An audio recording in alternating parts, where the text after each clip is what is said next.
focus, determination, passion, stamina, and the will to win. The end result, the Ricmotech Sports Car Series.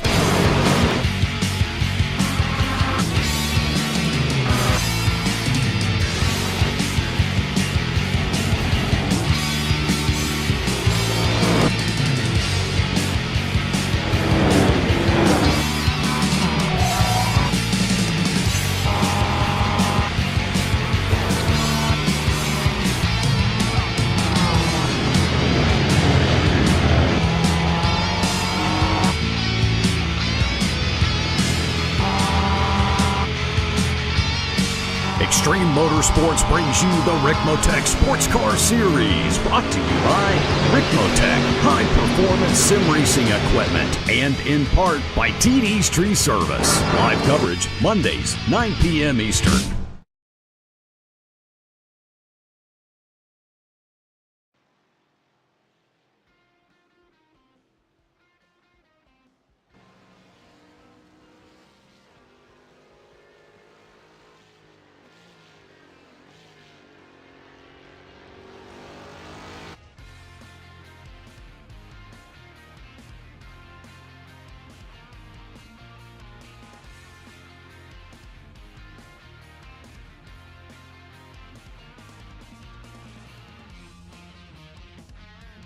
Hello everybody and welcome to iRacing, Apex Racing TV for the Ricmotech Sports Car Series presented by Extreme Motorsports and TD's Tree Service. Andrew Woodhouse here alongside Adam Bath and Alex Simpson. And well, Adam, I'll bring you in first, my friend. Bathurst awaits the Australian circuit, which has claimed so many victims over the years in terms of well, cars crashing down the mountain section and various other places. And going to be a test for these Ford Mustang and Mazda MX-5 drivers, isn't it?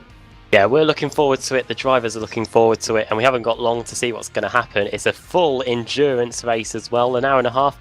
That's going to mean 2 pit stops for these guys and an extra half an hour of trying to negotiate probably what is the toughest track on the schedule. It is probably one of the closest we can get to a street circuit on the iRacing service. That mountain section, you just stray just a few meters off the racing line and you're met with the heavy concrete walls, which for both the Mustang and the MX-5s could absolutely ruin your race, and it could be a race meeting that is a season defining one. So yeah, looking forward to it. Alright, we've got a track guide and we'll show you that now. Welcome everyone to Mount Panorama, located here in Bathurst, New South Wales, Australia. Great to have you with us today as we provide you your track guide in the Ford Mustang around this beautiful 3.8-mile road course. This is quite a unique course as it's made up of public roads, primarily for the residents to access their homes up and along the hillside of Mount Panorama, which you will see here momentarily. The inaugural event here was the Australian Grand Prix in 1938, which saw Peter Whitehead take the victory. They say the public is welcome to drive this course when events aren't taking place. However, the local police do monitor it heavily and limit your speed to just 37 miles per hour. Well, we will certainly be exceeding that today as we begin our track guide around this high-speed, high-adrenaline road course. As we head up the main straight underneath the walkway, you'll notice the pit area to our left as we head down here to turn 1, also known as Hell's Corner. Very important corner to get a good apex here and get a good fast launch off the exit. This takes you to Mountain Straight, the first fast part of this course and the first opportunity for overtaking here at Bathurst. A lot of draft on this straightaway as drivers will be climbing the hill, coming over this crest to head into Griffin's Bend. Turn 2, down through the gears, into third, roll the center, back to throttle, get that nice fast exit. Need to get every bit of momentum you can coming up through the hill here into turn 3. And this is where it all begins. The cutting, turn 4. Fast exit, up through the gears, over the crest there. Got to be careful with your shifts. Out of 5, up into turn 6. Fast right-hander, turn 7, fast left-hander. Down into turn 8. Frog Hollow, out of turn 9, That car drift out wide, up over the crest, another blind entry into turn 10. Very fast exit out of 10, up into Skyline, my favorite portion of the course. Turn 11 to the right, right back to the left for 12, and hard on the brakes into 13 to the right. Down into the dipper, turn 14, out of turn 15. Back to the left for turn 16, and then another blind entry of turn 17, and down into Forest Elbow, turn 18. Very critical to get a good exit here as this takes you out on the Conrad Straight as we exit turn 19. Drivers will have a lot of opportunity here with the draft and the high speeds to overtake.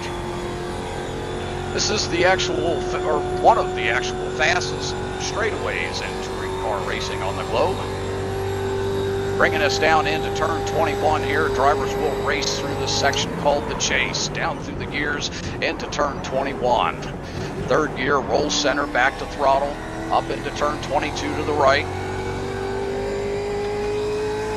Down into my favorite corner, the final corner on the track, turn 23.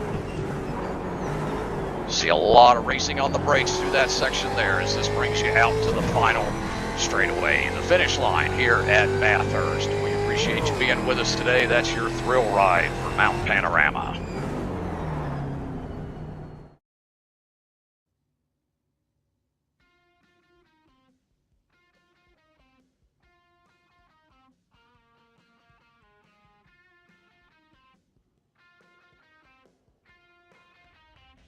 Thanks for that great track guide, and really shows how difficult this Bathurst circuit is. You've got to be so close to the walls. Got to be a little bit fearless to make it round here. Adam, take us through the championship standings and then the starting order, please. Okay, so it is Mikey Grems that leads the way in the Pro Division in the Ford Mustangs going into this race meeting. He has a 14-point lead over Patty Iannucci going into this one. Tyler Schiffler in third, fourth, Jeff Jacobs and David Jakes in fifth. Then into the, as I get to the right one, in the Open Division in the GS, it is Mike Ruddock leading Scott Brooks by 6 points. Then it's Mike Monaghan in third with Mike Burgett in fourth and Scott Kennedy fifth. Then into the ST Pros, the Mazda MX-5s, it's Rob Hartley leading the way there with John Allen in second and two-time BSR Mazda MX-5 champion Ash Beard in third, David Baton fourth and Tom Rathje in fifth.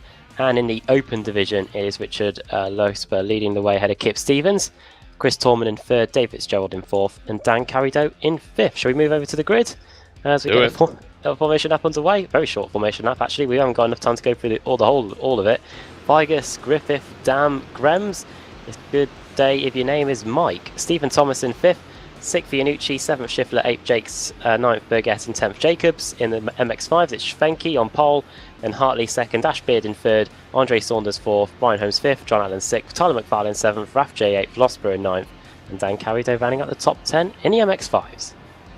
Alright then, any moment now, going to get round 4 of the Extreme Motorsports Ricmotech Sports Car Series underway. Clint Vigus then is going to bring us round. And the green flag is going to fly very shortly.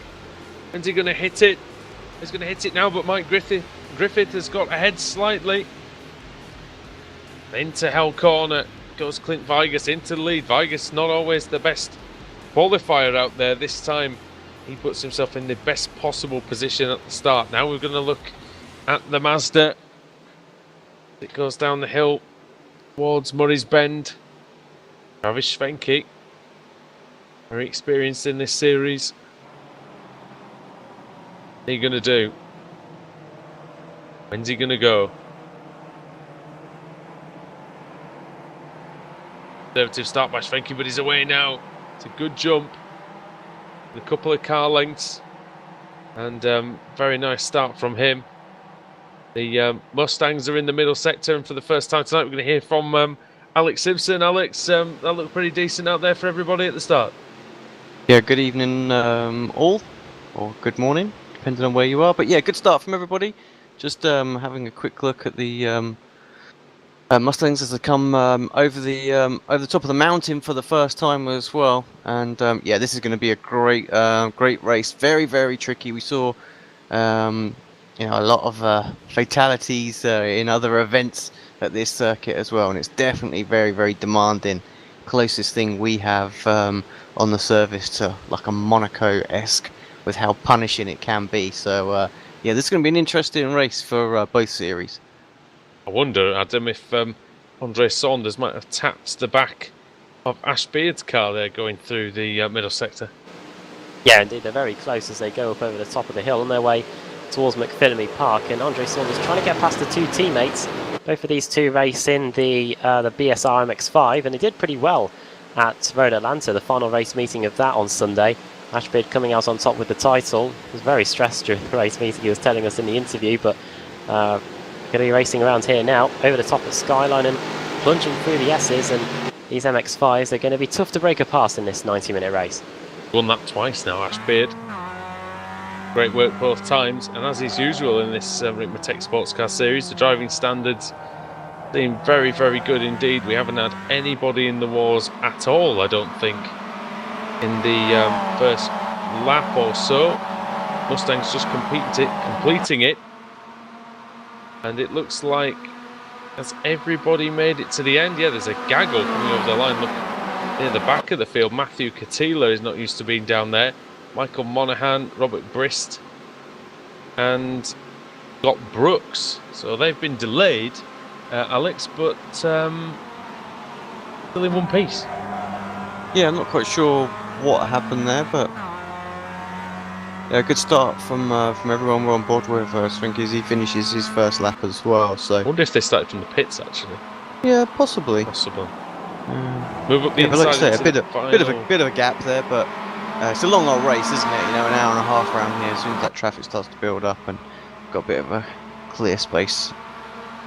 What are you expecting then? Because obviously the lap traffic's not going to come into play for quite some time around this circuit. Maybe about sort of, I don't know, quite several laps actually, because the slowest of the Fords was only 2 seconds faster than the quickest of the Mazdas. So I actually think this could be one circuit where we might see a bit of a separation with the MX-5s. I mean, they're going to be close, they always are, but it is it's a tough old track, and it really does separate the drivers. So if you know the track really well, then you can really push all the time. But you're not 100% with it, not 100% confident in the car, you'll lose time. So yeah, I wouldn't be surprised if we don't see quite a bit of separation. Of course, we have a 90-minute race as well, so a couple of pit stops we're due this meeting, so could well be a race that could come down to strategy. I don't know. The front looks very, very close in both classes at the minute, and on the grid as well. So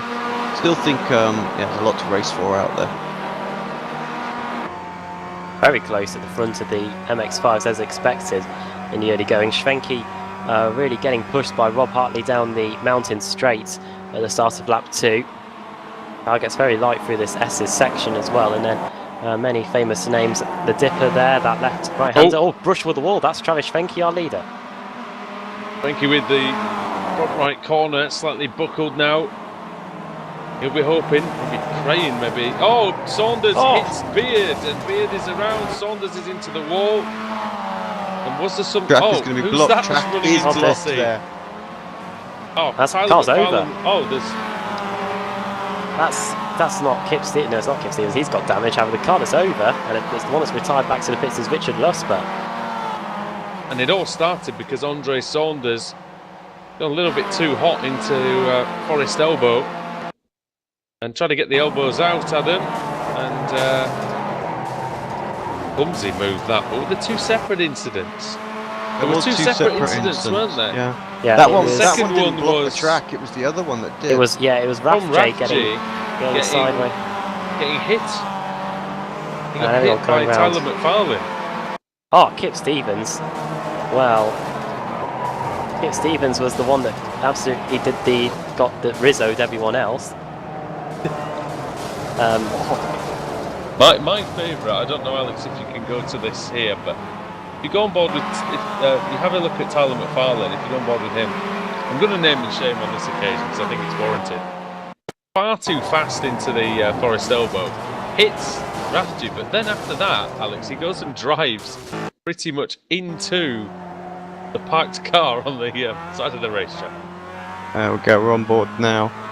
We'll see. I'll tell you what, some of the driving there resembled me at the BSR Rally Greece yesterday. Got clobbered from behind as well, didn't he? I think he's got broken suspension at that point as well. So. Well, we have got 1, 2, 3, 4, 7 cars out. Well, in the pits anyway.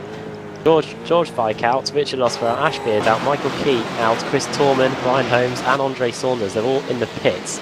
They don't get a fast repair either in this series, so they could be there for some time. Could be. Well, maybe they've got a chance of getting back out there because obviously the time limit being so long at 1 hour and 30 minutes. But yeah, it's going to be tricky. Clint Vigus, meanwhile, is a man who, like we said, Adam, like we've said for a couple of seasons now, is a man who likes to build his races up. He likes to get quicker as the race goes on. Oh, hello. He's pulling away nicely here. Something from Kevin Ford on the main straight. That. Oh, big few crash. Cars involved in something. How on earth did they ended up there? Carambolage there. What was going on there? Oh, it's a blown engine for Michael Burgett. And he moves over. And instead of staying on his line, he pulls across right into Kevin Ford. Ends up blocking the track, and that causes number 33, Scott Kennedy, to slam into the wall. Not great driving by Burgett. That's panicking, isn't it? It resulted in blown engines for not just for Michael Burgett, but also for Kevin Ford as well, because he blew the engine upon impact with the wall. So there you go. And Scott Kennedy has also retired as well. So we've lost several cars in this first few laps. I'm sure the stewards, Alex, they're some of the best race admins in iRacing, really, these guys, and we're going to have a lot to discuss after this one. Yep, I'm sure they will. What did I say? Just a half a lap ago that we expected to be tricky, yeah, it's punishing. Track will eat you up and spit you out a little bit there, and a few little mistakes. There's nowhere to run off. There's no, you hit a wall, you're back on the race line, and that's what the issue really is. It's just blocks the track very, very easily. Do not necessarily expect carnage in this Ricmotech Sports Car Series, but we got some of it now. I think that's the first time we've seen so many cars out in an early part of the race. So what do we have? 41 cars take to the grid. We saw a little bit. We've lost 1, 2, 3, 4, 5, 6, 7, 8 already. So yeah, it's pretty high attrition rate there. Some have ventured back out. Sorry, go on. I was just going to say, some have ventured back out onto the circuit. Michael Key, Brian Holmes and Andre Saunders, and I think Richard Losper as well. They've all managed to get some repairs done. So they've made their way back out onto the circuit, but still a substantial amount in the pit. We did see a bit of carnage at Daytona, didn't we, in round 1 of the season, but that's about all all the issues we've actually had. That Mazda's definitely not repaired, and he's going to stop the car. That's the best way. Otherwise, he's going to steer into a whole load of Mustangs, Richard lost, but he's back in the pits again. Yeah, and Michael Key as well. He's having problems there through the chase, and back into the pits for him as well. So that's obviously not fixed as well. While Iannucci and David Jakes, they've just had a quick battle down the mountain straights, and it's resulted in Iannucci getting a position back. He's up to 7th place now. David Jakes down to 8th position. A battle between 2 New Yorkers going on here. 2 New Yorkers going for it here. David Jakes was doing quite well in the championship. Where he's lying now, just behind Iannucci. Iannucci just taken that 7th position away. Started 8th did David Jakes, so he's back now too. Iannucci started 6th and he's down 1 position. And in front of them you see that there's a battle between, very close one between Tyler Shiflett and Stephen Thomas. Stephen Thomas was joking before the race that in order to be fast he needed to be called Mike. Well, 3 Mikes in front of him. Mike and Mikey. Sounds like a TV show, didn't it? 2.5 mics. No, 3. There's definitely 3. And there's another one as well. Michael Monaghan is there as well. Yeah, and Michael Roddick. Come on, let's get in there. And Mike Taylor, and Michael Burgett, and Michael Keys. There's a lot of Mikes going on out here. Tell you what, invasion of Michael and Stephen Thomas. Oh, on hard on the brakes there. Dam and Griffith very close as well. Mike Dam. Corner. Mike Dam was the best of them all last season. And Mikey Grims is the best of them this season. And that's everybody. That's not just everyone called Mike, Adam. Yeah. They're a very good bunch, aren't they, as they go for the first corner to start lap 6, and a good battle going on between the two Mikes, but who's going to come out on top? They're going to get a decent run as that MX-5 again looking pretty precarious. 0-9. My money's on Mike. Definitely got good odds, haven't you? Here we go. Who was problem for Jax? Yeah. Yeah, David Jakes. What's happened? That was out. David Jakes. Jakes. Up at the side of the circuit on the main straight, and I didn't. Oh, he came into the pits, but how did this come about? That looks like a damage, maybe a meatball. Yeah, got damage there. Just watching. Yeah, it looks like damage, but I wonder where he picked it up. Many retirements already. I will go through and find it, and I think I found it. It looks like he might have clipped the wall going through either Skyline or the S's. Well, you can easily break the suspension going through Skyline. You're not careful. It's coming down the mountain. Yeah, he just clobbered the inside the wall before the dipper. Crashing down the mountain when he comes, and that means he's gone, David Jack, in the pits, out of the race. Someone who's not out of the race is Clint Vigus, but he really was there. So close to the wall. He's pushing hard out there, Alex. Yeah, got a 3.2 second lead at the minute, so he doesn't need to be going quite so crazy. Wants to build that up. Two of those seconds have been in the last lap. Oh, there you go. It's last lap and a half, sorry. And that was really because, Dam and Griffiths were having their good battle, weren't they? So that's where that time's really come from. So why is Graham so far behind? Yeah, slow lap for him. Here comes no damage, which is a good thing. Yeah. Well, that's it. If you're gonna make mistakes or have a bad lap, you want to end up stacking the car. The fence, of course, big week for Ford on iRacing. Alex, with the beautiful Ford GT that won the Mans last season. We saw it in action at the World Endurance Championship, and it looked very nice, didn't it? It looked stable. It looked like it was a good mixture of sort of fast in the corners and on the straights. Yeah, exactly. Looking forward to that. Surprised us with that one, didn't they? Oh, it's a great surprise. Obviously we had a little, we knew the Ferrari was coming, but yeah, the actual board completely on the down low. So I don't even think we thought the Ferrari would be so soon, though. Oh, I don't know. They had it in development for a little while, so I think it was due. But good to see the Ford and bringing out both GTE cars at the same time is going to be awesome. Now all they need to do is surprise us with the day-night cycle tonight, and that should be, and that's all they need to do, isn't it, Adam? Yeah, everyone's Christmases will have come early, I think, at that point. We were talking about that earlier, I think, in the Porsche Cup about possibly a secret day-to-night cycle. We're not going to spread any rumours here. I must admit, by the way, I will go on record and say that we know nothing, which will surprise absolutely nobody. But it's more of a we just think that would be a very, very interesting surprise. I know, I thought there were a few people gone there, but it was just my time on screen playing a few tricks. But yeah, the order then on lap 7 of the race, it's Clint Vigus leading Mike Dam, as Mikey Griffith has a little brush with the wall. A few sparks getting kicked up there, going through Forest Elbow. Mike Dam in second, Mike Griffith in third, Mikey Grims in fourth. Tyler Schiffler is up 2 positions to 5th, so a good start from him in the early going. In the opening 15 minutes or so, Stephen Thomas in 6th, then 7th is Pasquale Iannucci, then Lauren Bateman in 8th, and then Jeff Jacobs and Leon Wright, who are both very close to each other. Going down the Conrod Straight, they round out the top 10 in the Mustangs. Wright's got a good slipstream. I mean, it's all relative in the Mustang. It's not really good slipstream, but it is a slipstream. He's going to be right there, though, by the time they get to the chicane. Have a go up the inside here? No. That's just back out. But he takes a nice line through there.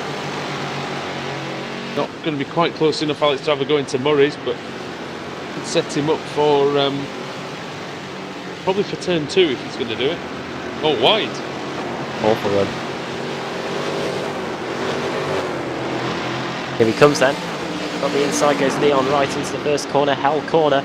Will he be in heaven here? Pretty bad. And then he's through into 9th place. I'll let you off. It's 2:25 a.m.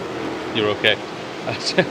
Leon Wright, it'll be all right on the 9th for him. And Jeff Jacobs. We'll see if we can get up the inside. One thing's for sure, Alex Jacobs in a cracker of a battle. Yep, we don't see too much of Jeff getting involved, do we, in there? So, but this season he's had some really good ones. So I'd like to see him move a little bit further forward because had some strong results. Leon gets a little out of shape. And there was also a mistake by Jacobs in the background as well. Went very wide at the cut-in. Battle for the lead in the MX-5s. Hartley has just taken the lead away from Travis Schwenke going down the Conrod straight. These three are the lone survivors, I think, from the chaos that we saw at Forest Elbow. Hartley, Schwenke and John Allen all still together after 7 laps. Yeah, and it's a very, very closely fought battle, this. But Alex, I did have a chance to drive the circuit earlier on, and it's a good one for the Mazda because it's very, very high speed for that car. Yeah, I think the Mazda's a good combo around here. So the car rotates quite nicely on the power, so good through the the uphill section, good on the downhill as well, and it's quite quick as well. So be a lot of fun, and the slipstream you get in these long straights as well. It's going to add for an exciting race with your competitors out there. Shame really that the pack just got separated apart by that huge one. Yeah. It's a car that everyone knows well, as out wide goes Rob Hartley. And this new Mazda, as we've mentioned many, many times, it's not new. It's been around for... How long have we had this MX-5 now? It's over a year, isn't it? Yeah. Well over a year. Yeah, it's the 2016 model, isn't it? So this newer Mazda is one of the best cars iRacing has made, I think. We used to roll our eyes a bit at Mazda racing, I think, didn't we, before? But this thing is great. Quite a few series now in the BSR MX-5, the BSR Winter Series as well. They're now here in the Ricmotech Sports Car Series, and they're very close there, going through McPhillamy Park and through Skyline now. Very close for comfort. Winter Series won by Kip Stevens, incidentally, who is not having the best time out there. He's down in 32nd place. He's already lost 3 laps. Was he involved in that? He was. Yeah. He obviously come in and hit someone pretty hard into that accident, so got a lot of front damage, but then somebody hit him in the rear as well, so got absolutely sandwiched in that. So, and he's had to get repairs, and I take it. So been in the pits for 6 minutes. Obviously second place, wasn't he, in the ST championship, but it's not going to help him at all today. Although, if Kip does what Kip does, he'll finish the race and be able to pick up a few points, you would think, as John Allen now having a look on Travis Schwenke into the chicane. Schwenke was late on the brakes, that was nice. And don't want to let Rob Hartley get away, Adam, because once he does, in the past that it's very, very tough to reel in. Yeah, if these cars break the slipstream, which is about a second or so, then they're really difficult to then get reeled back in, and there'll be then traffic or pit stops where they'll have to get and try and get back by. But if Rob Hartley makes a mistake, he'll bring them all back into it. It's very difficult to break away in the Mazda MX-5s, and Rob Hartley, very experienced hand in that. So I wonder if he'll be able to keep the car on the roads during the rest of the race meeting. Jim Vigus, in the lead in the Mustangs, has had a poor last lap or so. And now the gap's under a second actually. It's 0.6 of a second now between Clint Vigus and Mike Dam all of a sudden. Does Clint Vigus have any damage? We need to inspect that Ford Mustang. See whether he does. In fact, it was a couple of laps ago, Adam, that he had whatever happened to him. Yeah, it was still a poor lap though. On. He's done 2 consecutive laps that are not quick. I wonder if the tyres might be starting to play a little bit of play here, of course, because it's going to be probably a 2-stop race. We are seeing cars actually come into the pits. Jeff Jacobs and Russell Ruddock have both come in to the pit lane at the end of the last lap. So, as Mike Dam nearly collects the wall on the exit of turn 2. But Vigus himself, though, is usually extremely good in the later run, yeah. In the middle of the race, especially the middle and the end of the race. And so I'd be surprised if it's tyres, but it is possible because Alex, as we know from when we did the commentary race in this car, and if you overheat the rear tyres in this thing, it can be very difficult for you. Yeah, it makes a big difference to the lap time as well. So, and you can get a bit skittish. Yeah, so you have to be a bit careful. Just does not look quite right in that car, does he, at the minute, Adam? No, and the one car that doesn't look right is Lauren Bateman, who's had a big crash on the exit of turn 2. Very big one for the Gulf Racing car. Have a look. Going through turn 2. Oh, he might have got caught out a little bit by Leon Wright making a mistake in front. That might have just put his concentration off a bit, and then he goes off where we usually see some kangaroos appearing on the Bathurst circuit. He won't be hopping back in the car anytime soon. He's been back to the pits. Like he's had a fight with a boxing kangaroo. That thing is not going anywhere. Your car has been crushed into a cube. You now have 10 minutes to move your cube. The shame for Bateman. Was running in a good position really, in 9th place after starting in 12th. So had moved up a few positions, Lauren Bateman. But now he's going to be working himself up a repair bill. Mike Dam takes the lead because Clint Vigus, I presume, is into the pits. He is. Vigus into the pits and trying very hard on pit entry. Looked like it could have been a possible speeding issue, Alex, because he was very hard into the commitment cone. Now I saw in the IMSA Sports Car Series someone got disqualified by running into the car in front going into the commitment line, so you can tell that these drivers are on it. Vigus changing the tyres. 17-second stop is what most of the other cars have done in the Mustangs. See what he can do. 16.1 second stop, and because he's the pole sitter, no one in front of him. Straight through onto the track again, and Vigus gets going in 8th position after that early pit stop. Like a decent pit stop. See how that transpires later on. Have we got an official time at the moment? Yeah, now 5 minutes to go. 5 minutes to go. 25.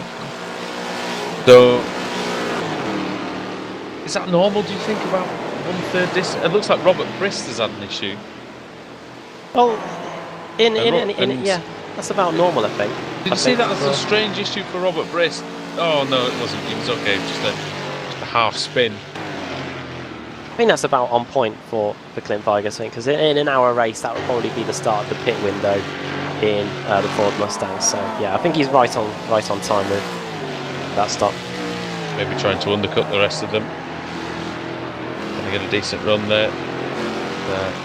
Mike Dam goes on his merry way. He's about 1.2 seconds ahead of Mike Griffith. Oh yeah, and Mikey Grems, who was with this group as well, Adam, is now 8 seconds behind.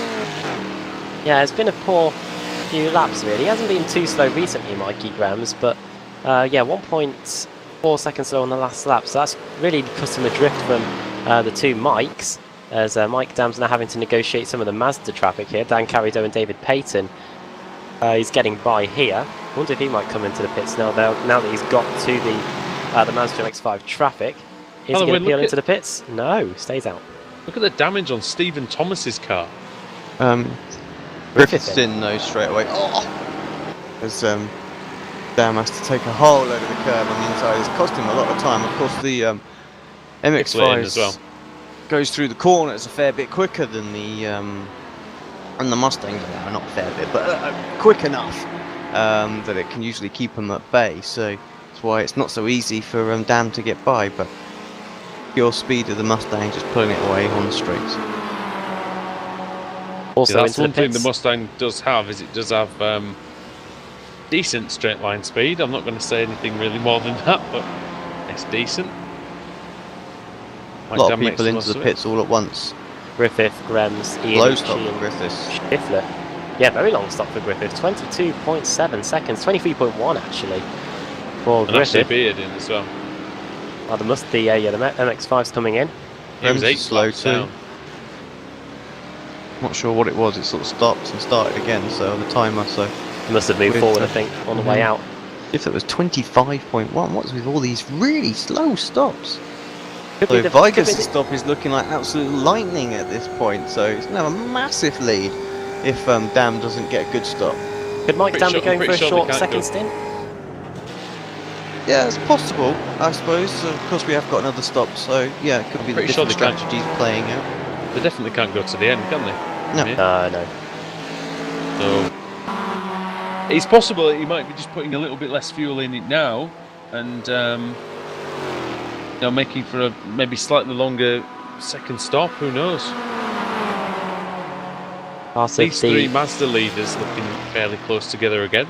Part of the intrigue, I think, in these 1 hour and a half endurance races. Yeah, definitely. Here's Hartley, Spanky and Allen, the three MX-5s that haven't been lapped yet, going into the chase.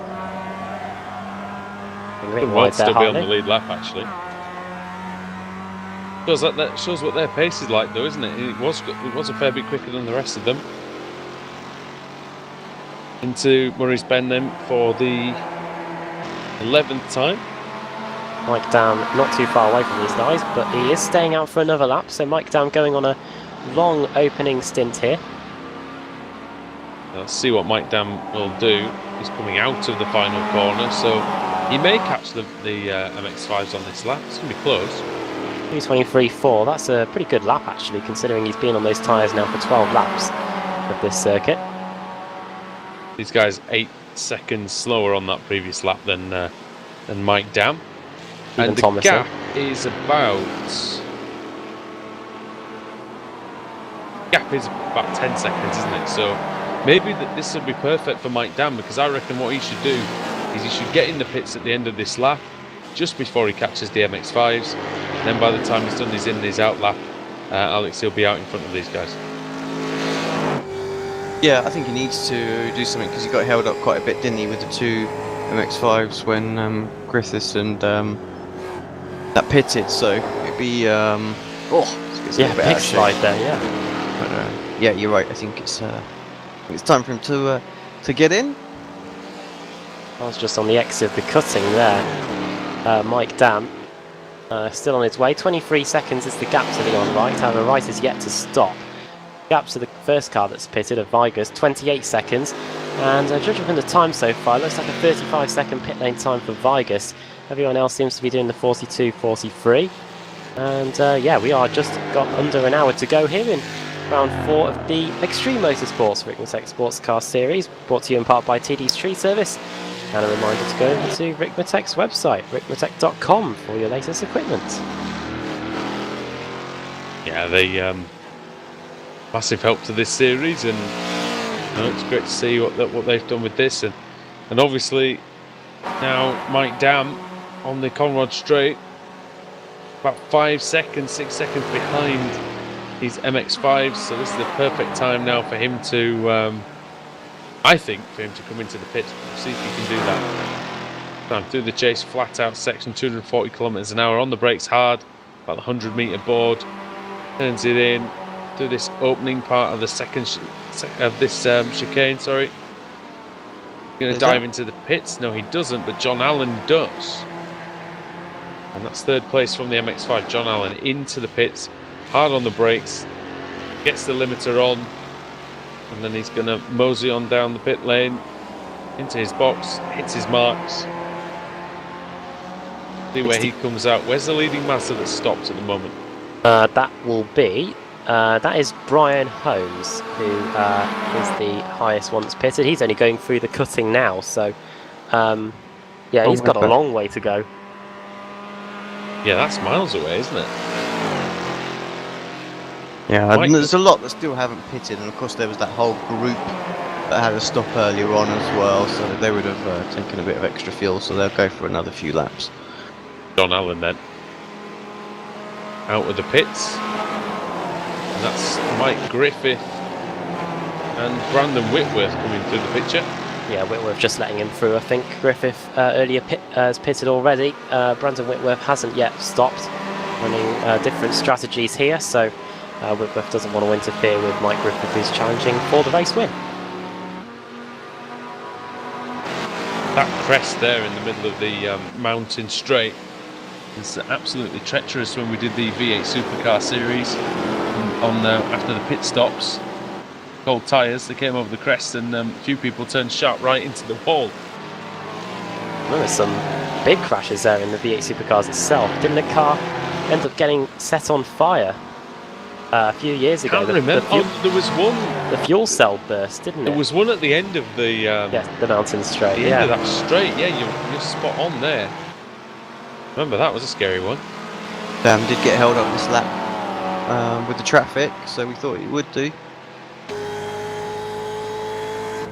Going through the chase now, Mike Dam. He's got a bit of damage actually to the right front. That's something new. Haven't seen that the last few laps on Mike Dam's Ford Mustang. So a little bit of. There's been a few cars that seem to have had a bit of damage and it's kind of repaired itself. So, wonder if. Very easy to pick it up here he's as well. Off now. Careful there. You can almost get a slowdown with that as well. Careful. He's got away with that slowdown.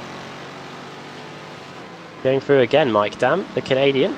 He's now cleared the leaders in the MX-5 as well, so yeah, cleared Hartley, he's cleared Schwenke, neither of whom pit on that lap actually, so very interesting indeed to see all the different strategies going on. David Payton is currently in 3rd position. Don Allen came in on the last lap, and it's a good performance from Dan Carrido, Adam. We've not seen him this high up maybe in a long time. 11 positions gained for Dan Carrido. Obviously some of those would have been gained by the sheer amount of retirements in the race, but 4th position, yet to make a pit stop. 11 positions gained for the New Yorker, doing a very good job, ahead of John Allen of course, who has made a pit stop. I'm just trying to love David Payton here as well, isn't he? So, you know, he's doing well, he's right there. Canada, doing very well here. Payton in 3rd in the MX-5s, and yeah, Mike Dam leading the way at the moment. Tell you what though, doing the maths, we're only 10 minutes away from halfway in this race. Could the drivers be trying to stretch it as far as they can and doing it on one stop? Oh my word, Mike Dam nearly hits the wall. I mean, I guess... Don't think they can. I think it's the way the fuel's worked out is that they won't be able to, so... But still, they still rules might that be out. able to stretch it far. And Carrido's hit the wall. Oh dear, Right he's damaged the suspension on the front right-hand side, you know. Going through the cut-in, and then he has his twitch on the exit. Has he damaged that MX-5 irreparably, or is he okay? Full commentator's curse there. Yeah, telling me. But what they may be doing, Alex, even if they can't make it in one stop, which, yeah, like I say, we're almost certain that they can't, is they may be trying to stretch it out so that they just have to put less fuel in and spend less time in the pits in the second stop. But it's effectively a splash and dash at the end. Yeah, quite possibly. They could make the second stint basically a whole load of qualifying laps, because they're not going to be on that second stint very long at all. So they can use all the life up in the tyres straight away to pump in those fast laps. Yeah, they could do that too. Stephen Thomas has come out of the pits as well now, and he's right behind Mikey Graham. So good stop for Thomas. Unfortunately, it's one of those weird images that shows with it being two stops. I'm not quite sure how quick it was, but of course he's caught up loads of time on Graham's. Dam in from the lead. I think the Mazda MX-5s have stayed out for another lap. They continue on to a 14th lap of the race. Mike Dam now in. Where's he going to emerge? I've noticed there's Nice. a very specific fuel limit set at 41% with this race. So in the MX-5, so I just wonder. They must have worked it out to make it impossible to do one stop, surely. Yeah, Vigus coming through and retakes the lead. Griffith should come through as well. Long one. Yeah, indeed. 22.1, 22. so a bit quicker than Griffiths, so he's not quite going to get in front. Oh, it's going to be close, isn't it, with this up the hill, carrying the extra momentum. I've got to say though, Alex, we said in the old V8 Supercar series, we said that Chris Lucky couldn't do a no-stop at Okayama, and he did one. So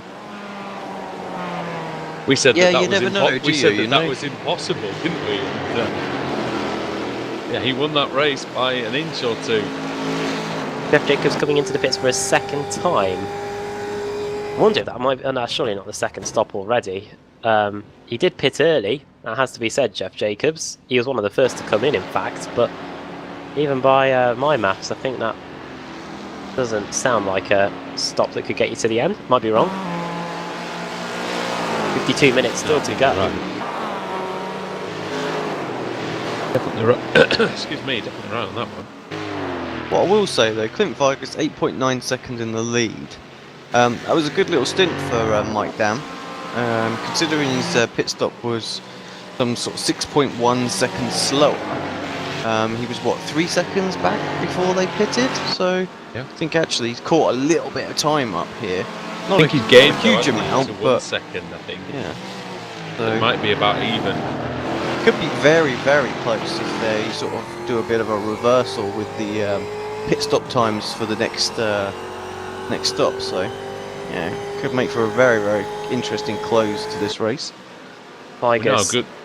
Sorry. I was just going to say 6 laps on into his stint already compared to Mike Dam, who's on his outlap. We know how good Mike Dam is, though, don't we? And this is the Spanky in. thing. Sorry.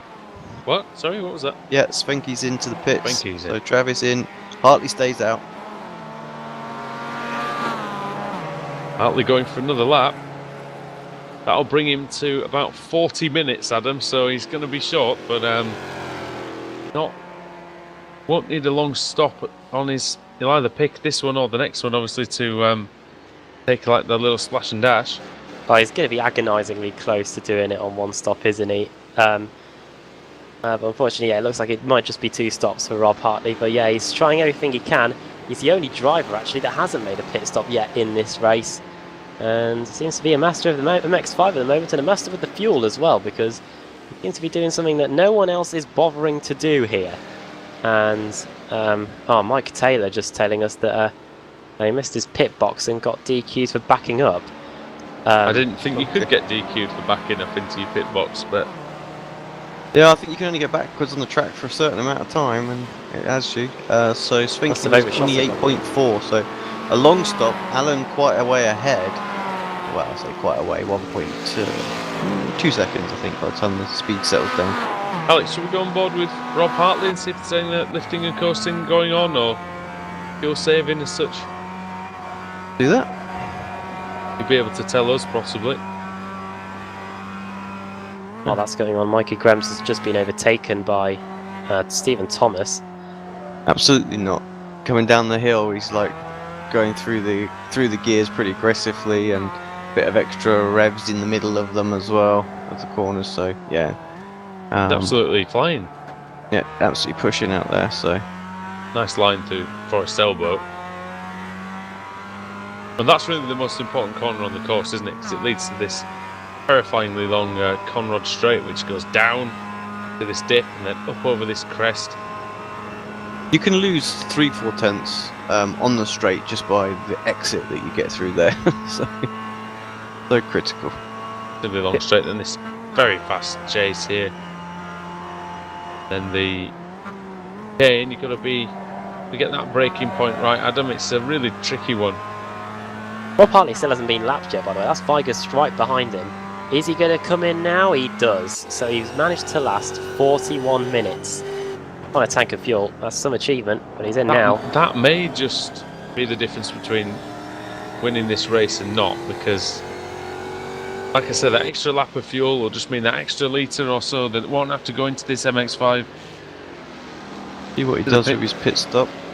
Where he's going to come out. You think he's going to brim it up, doesn't he? Just in case there's some sort of opportunity. We've seen safety cars and things like that in the past. Get a safety car, and he might be in. Well, that's the thing, and you remember how long that safety car period was at Daytona, don't you? Yeah. That'd be enough to get him to the end of this race, by the way. So we've already seen a safety car this season, haven't we? We don't often see them too often in the Ricmotech Sports Car Series. We did see one. One last season, one this season, I think. 31.9 seconds, a very, very slow stop. So he's took every tiny bit of fuel he possibly can. Maybe trying to do that. So it's going to put him quite a way back. Of course, he would have wanted to have been on the tail, so he got a bit of slipstream. But you can see the two cars of John Allen and Travis Schwenke there up the road, going up the mountain already. He's got 47 minutes to get back home.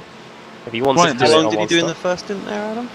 How many laps did it? Sorry, how long was the first stint that he did there? Did you say it was 41? No, I was just saying 41 minutes.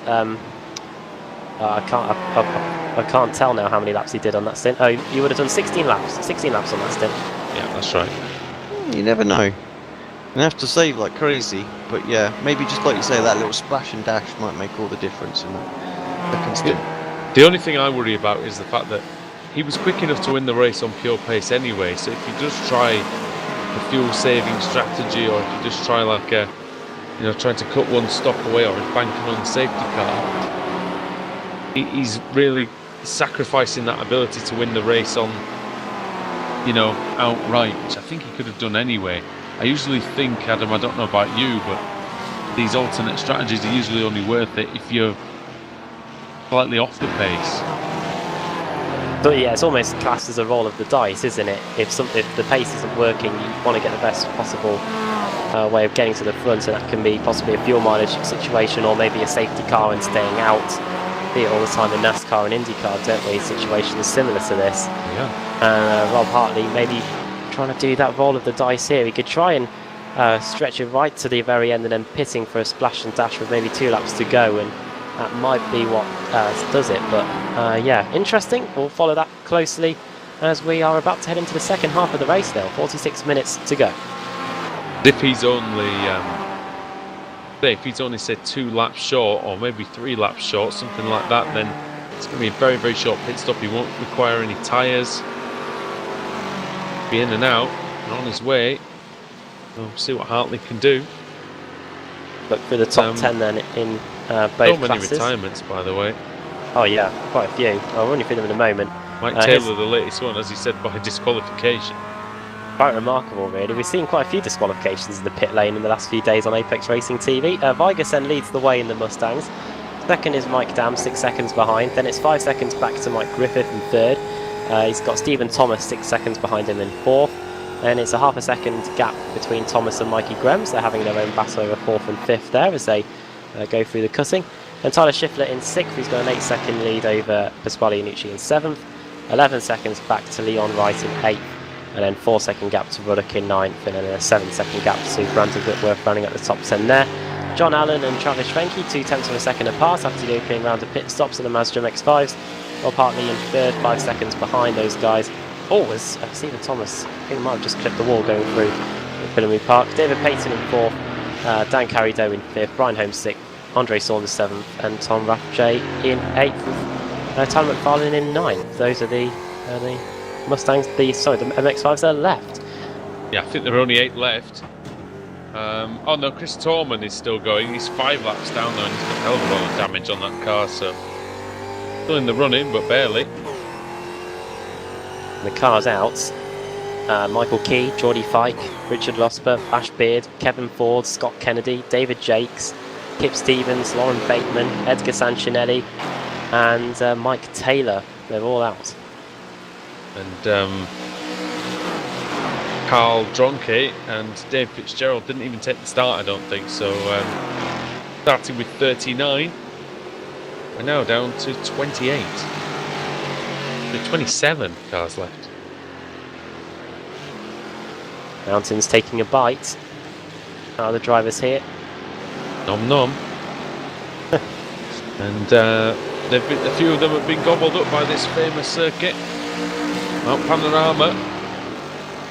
Clint Vigus is going to put a lap on Scott Brooks, who's the last man currently on the lead lap. Going to be tasting the sweet taste of success at the end of the race. Someone is. But we're not quite sure who. Mike Dam is not giving up on this at all. He was fractionally slower than Vigus on that lap, but we've seen Mike Dam putting some excellent stints in this Ricmotech Sports Car Series over the last 2 seasons.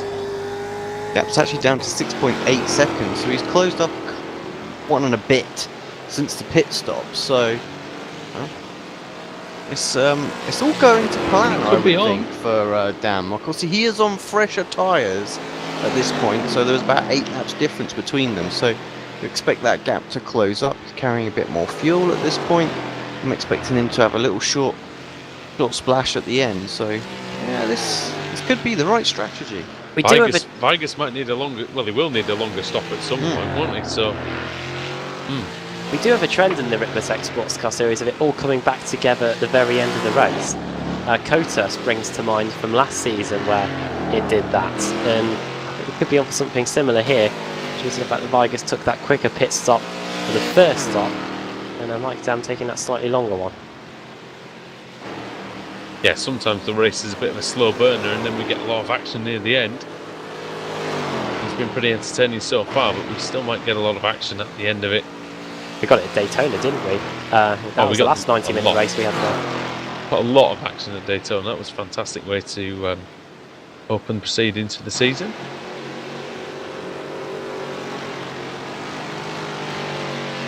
Vigus into Murray's Bend, 20th time, lap 21, after 48 minutes and 20 seconds. Brian Holmes, who was the first of the MX-5s to pit, is back in there again, so for his second stop, so that will get him to the end. Yeah, Holmes in, but he's a long way back in 23rd. That is a very long stop as well. 23, 24, that's 25 second stop, 26. Could be maybe 30 seconds. Wants to get every bit of fuel he can, because there is still 40 minutes to go here. Pit window. Thank you for the lead, Adam. I'm sorry, but oh yeah, just saw it. Right behind John Allen here. They've got Andre Saunders, a little straggler along the company. 2 laps down. Saunders 1 lap down on this battle. 36 second stop for Brian Holmes, by the way, he's back out. The man who really instigated one of the incidents, at least at the Forest Elbow. We said he was looking quick before the accident, though, didn't we? And really monstering these 2 leaders, and these guys are going to have to be a little bit careful because he will try and unlap himself. He's very much entitled to do. Andre Saunders 7th in the Mazda MX-5 standings. John Allen, the leader, is second with Travis Schwenke in 8th. So a good result here will do Schwenke the world of good. He's going for the Mazda MX-5 lead now. See what he can do then. Into turn 2. John Allen just lets him go. Nice and easy. It's an endurance race. He's not. Although he's not giving up. Well, we got a Mustang coming up as well behind them. Is who that is actually. It's Raymond Bader Jr. Bader is in 11th place. This is going to kill him. This is going to kill his time here. He goes through the cutting. Not much room for manoeuvre on this mountain section. Yeah, he's going to have to just wait, I think. Yeah, single file all the way through here, isn't it? Boom at Fanumi Park then. Up the skyline. Amazing section of course. Down the hill then they go, the Master MX-5s. Saunders is quick down here. A little too quick, wasn't he, earlier on, for his own good. Right with John Allen now. Into the there's more pit stops going on in the Mustangs, but yeah, this battle's still going on as the leaders head down the Conrod Straight. Mikey Griffith not Mike Griffith, Mike Griffith into the pits for the second time with 38 minutes to go. So he's going to be taking a lot of fuel on in this second stint. Yeah, he was First in stint, I should say. fourth position was Griffith. Ahead of Mikey Grems, but it's going to drop down now, of course. Where's he going to emerge? It's going to be around Brandon Whitworth, is it? Not really a very short stop either this time. 22, 23, 24. 5, 6. Oh, massive 7. one. Well, that's that race ruined, I think. Is that a penalty, do you reckon he's probably picked up there? It's got to be something. It's going to be 40 seconds before he's released. 37. Yeah, this could be a penalty. It's either that or he's picked up a pit crew that he doesn't know how to change the tyres. Just stop counting now. Yeah. I don't know, sir. This stopwatch only goes up to 15 minutes. There we go, 50 something. And Somebody again, get the calendar out for Mike Griffith. A yeah, shame. not good there. Mikey Grems is in. However, he's out. He's out, actually. out, yeah. Hit the wall hard. Somewhere. Mikey Let's see if Grems. we can find that. Well, if your name is Mike... I think Mike Griffith is going to be going again very shortly, is he? Damn, it was McPhillips. Oh, we haven't started changing the tyres yet on Mike Griffith's car. Bang! That is Now the end. And He's the got some engine sort of penalty, Griffiths, you must have. We're only just changing the tyres, gents. the engine was blown as well on Mikey Graham, so he's definitely out of the race. Oh, just watch it now. Oh yeah, big time. Oh wow. Mike Griffith, by the way, has lost nearly 2 minutes in the pits. 96.3 seconds stop, according He to the has live come- timing. He has come out in 14th place, just ahead of Robert Brist. We saw Robert Brist was in the wars earlier on as well, so... Due to the demise of Mikey Graham, that will be him up a position as well, I think, to 13th. Griffith is going to be Griffith. He's going to be furious, and he doesn't have really a hell of a lot of time to make any places. I can only see him maybe getting up to about 13th place. Well, whilst there were Mikes in great abundance inside the top 5 earlier, they're now becoming a bit of an endangered species. Mike Dam now in second, but he's got none of his Mikes around. The next Mike after that is Michael Ruddock in 10th. The gap's down to 4 seconds actually, Dam now. Michael Monaghan, I suppose. Oh yeah. 14th. 4.5, yeah. Mike Dam quicker by a fraction on that last lap, but down to 3.7 on this lap as well. Been a bit more consistent than Vigas has. Getting through the traffic Problem for quickly as Robert well. Brist, And Dam's gents. always been good for getting through traffic, hasn't he? Brist has had a crash. Robert Brist has crashed, coming over Skyline. Oh dear. No, I this think is he's hit the exactly inside where... wall, then the outside wall, then the outside wall again. Oh dear. Now that was where Griffith crashed, except it's completely different. Did he break the suspension on the I don't know. on the first hit? Do you think? I think he had control of the car to take it over to the left. I think. Find out. Oh, I don't know. I think it was steering. Yeah, it's just steering to the right. He broke the suspension. Okay. On the inside wall. That's how. It's when that tyre, Alex, the wheel is loaded at over 100 miles an hour. You just get hit with the wall at the wrong angle, and then he loses all. He loses all right steering. He's steering fully right, and he wants to go left. Into the pit lane comes Clint Vigas. All right then, this could be crucial. Oh, Go it's time. very, very hard at the commitment cone as well. Again.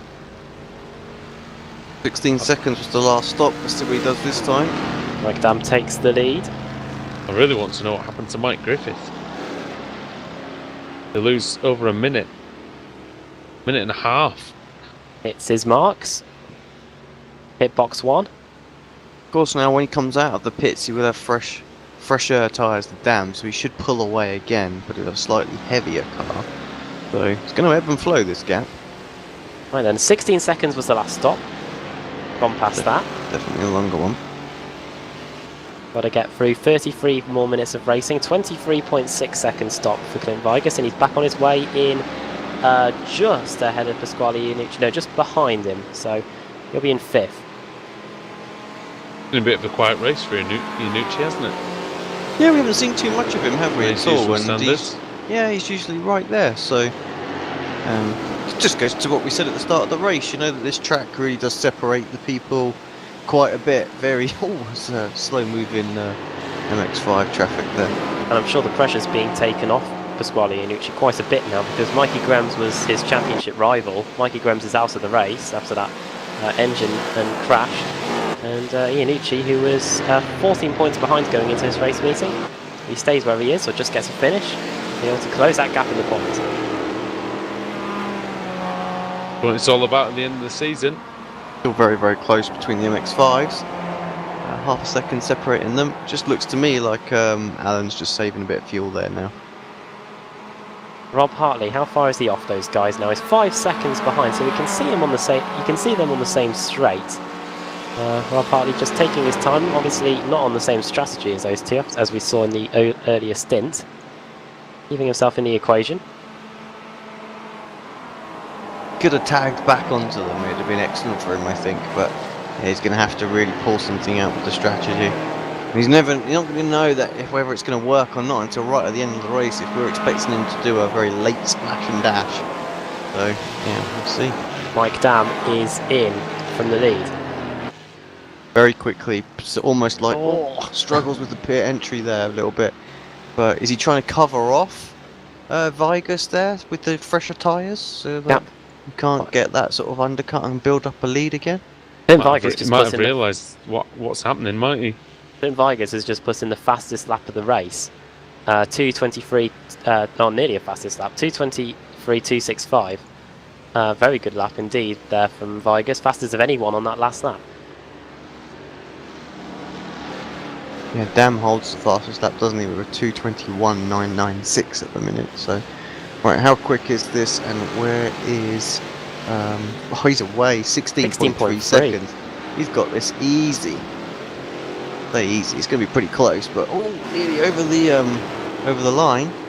But there's Vigus behind, good 3 seconds back. So, yeah, great second stint for Dam there. Did all that hard work, and that's where he's got. He's going to settle at about 2.5 seconds, I think. Very quick stop there, though. And worked out perfectly for him. Get the car clean now. With just half an hour to go.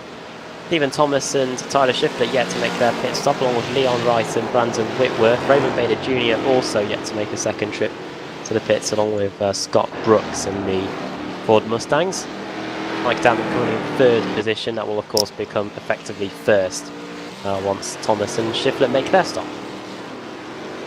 Quite underrated to say how quite tricky this pit lane entry is as well. It's like 2 chicanes in it. Everybody has negotiated it well so far. No David Coulthard moments here. I know. You're going to have to do it. A couple of them are going to have to do it again, though. Still. Stephen Thomas now is coming down the Conrod Straight as he's inherited the lead for now. Quite impeccable looking last. That was so close. Mike Dam on the exit Forest Elbow, very nearly into the wall. I'd say that about as close as you could get. Just saying that Stephen Thomas's Mustang looked pretty pristine compared to some of the others we've seen today. Just like Mike Dam, who's still got that front right damage. Thomas is going pretty well out there. And, if they're in the lead at the moment, he carries on. Yeah, and it's all going to help him, isn't it? The more laps he can do, better it's going to be in the pits.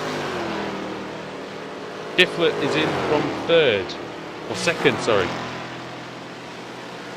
Tyler Schiffler, a man who's won races before in the series, into the pits, and he's not going to win this one, but Mike Dam goes through already.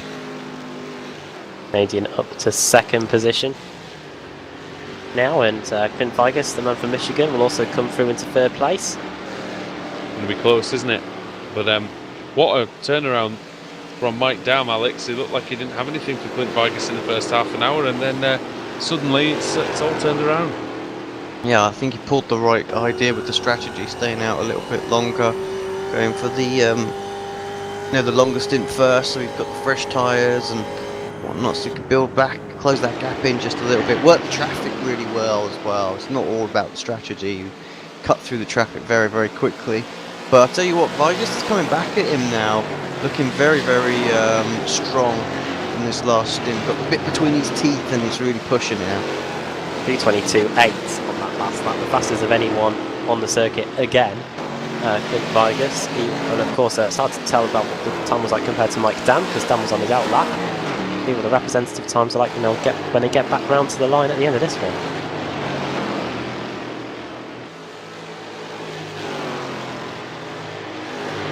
We await the first pit stops, the second pit stops I should say, in the MX-5s. Probably see them a little bit later on usually. Jeff Jacobs into the pits for a third time. Or is it the second time, Alex? Was he the one that had it saying on the timing screen that he'd done 2 stops when he'd actually done 1? I don't know. Yes, I think it was, yes. So that should be his scheduled stop.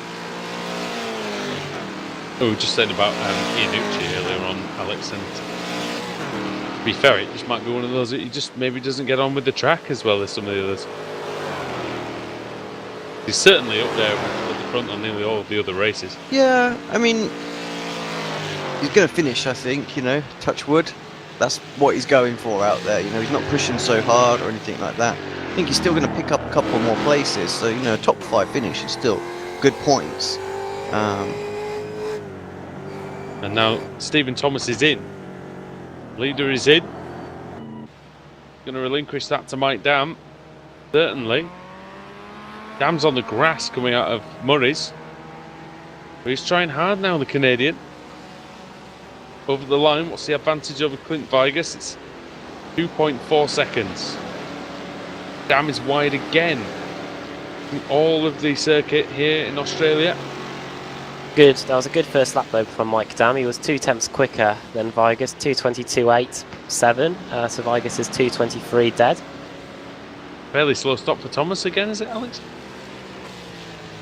Not too bad. 23.8 seconds. So sport himself out ahead of Whitworth. Oh, who he's obviously hasn't pitted, and Tyler Shiffett, who has. So it's going to be fairly close between those guys, but still. About 5 seconds between them. Decent race for Brandon Whitworth actually, but he might drop down to about P9 I think once he's made his stop. Russell Ruddock is in 9th at the moment, 1 minute 13 seconds behind. Still 12 cars on the lead lap, which is very good to be honest. Raymond They're an hour Bader around into the here. pits as well. Nearly into the wall goes Travis Schwenke. Ooh, Schwenke. Our leader. Got that inside curb through Murray's, and it just carried him out onto the grass and on a very near scale with the tyre wall. That means John Allen's into the lead, Adam, as well. Oh, he's off. But he's back on again. Oh. And flirting with disaster a little bit. Right up on 2 wheels there, and I tell you, Allen was a little worried, wasn't he? Thinking that he was going to have to take to some avoiding action. Well, Don't be worried now. Well, yeah, these Mazda MX-5s can flip over if you turn them wrong. Just ask Alex Smolensky, but Schwenke, he goes back to the lead. John Allen has to relinquish it. Got a good run up the mountain straight, did Travis Schwenke, despite his mistakes. I wonder if John Allen needs to save fuel, because he didn't really... he didn't refuse the offer almost, did he, Schwenke going into the lead? So I wonder if Allen just has to stay there, Alex, and maybe get a bit of that slipstream in. Yeah, he's been there for absolutely ages, so I do wonder if he's trying to conserve fuel. Many a times I've flipped the camera over to have a look and see him, 1/10 of a second behind, literally just coasting behind, so I think that's why he's allowed Travis straight back through as well. So really trying to work the fuel once. I think he knows what Hartley's doing as well. So like with these little splash and dash at the end. So it's going to be They need to combat that, I think. That's the thing. John Allen's very quick down the hill. Better lines than that of Travis Schwenke, but Schwenke stays ahead in car number 16. He's only 2.9 seconds behind now as well, so he's closed up. If he gets onto the tail of these guys, I think they're done. I genuinely think he's got this wrapped up with the shorter stop. Once again, on board with Allen, he just sits there. Could have easily overtaken with the draft he had then. And you almost think he needs to, don't you? Like I say, I think he's purely trying to work the fuel now to try and eke it out as long as possible, so his stop is as short as it can be. If he has a shorter stop than Hartley, or if it's the same length of time, then he's laughing, isn't he? Really? The tactic we've seen before, isn't it? The driver just sitting behind using the slipstream to try and get as much fuel saved as possible, but it is starting to have an effect on the race. There you can see Rob Hartley in the background.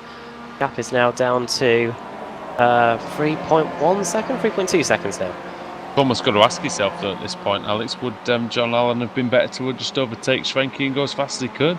Well, there's the option if he thinks he can pull away. But these three were nip and tuck, weren't they, through the start of the race? So I don't think there's any difference in the pace, to be honest. So you can just let Travis lead and run very, very similar pace and just save a bunch of fuel. So you can tell that just by the fact that Hartley's not really been able to catch up. The only reason he caught that 1 second up that previous lap was because of the mistake Travis made.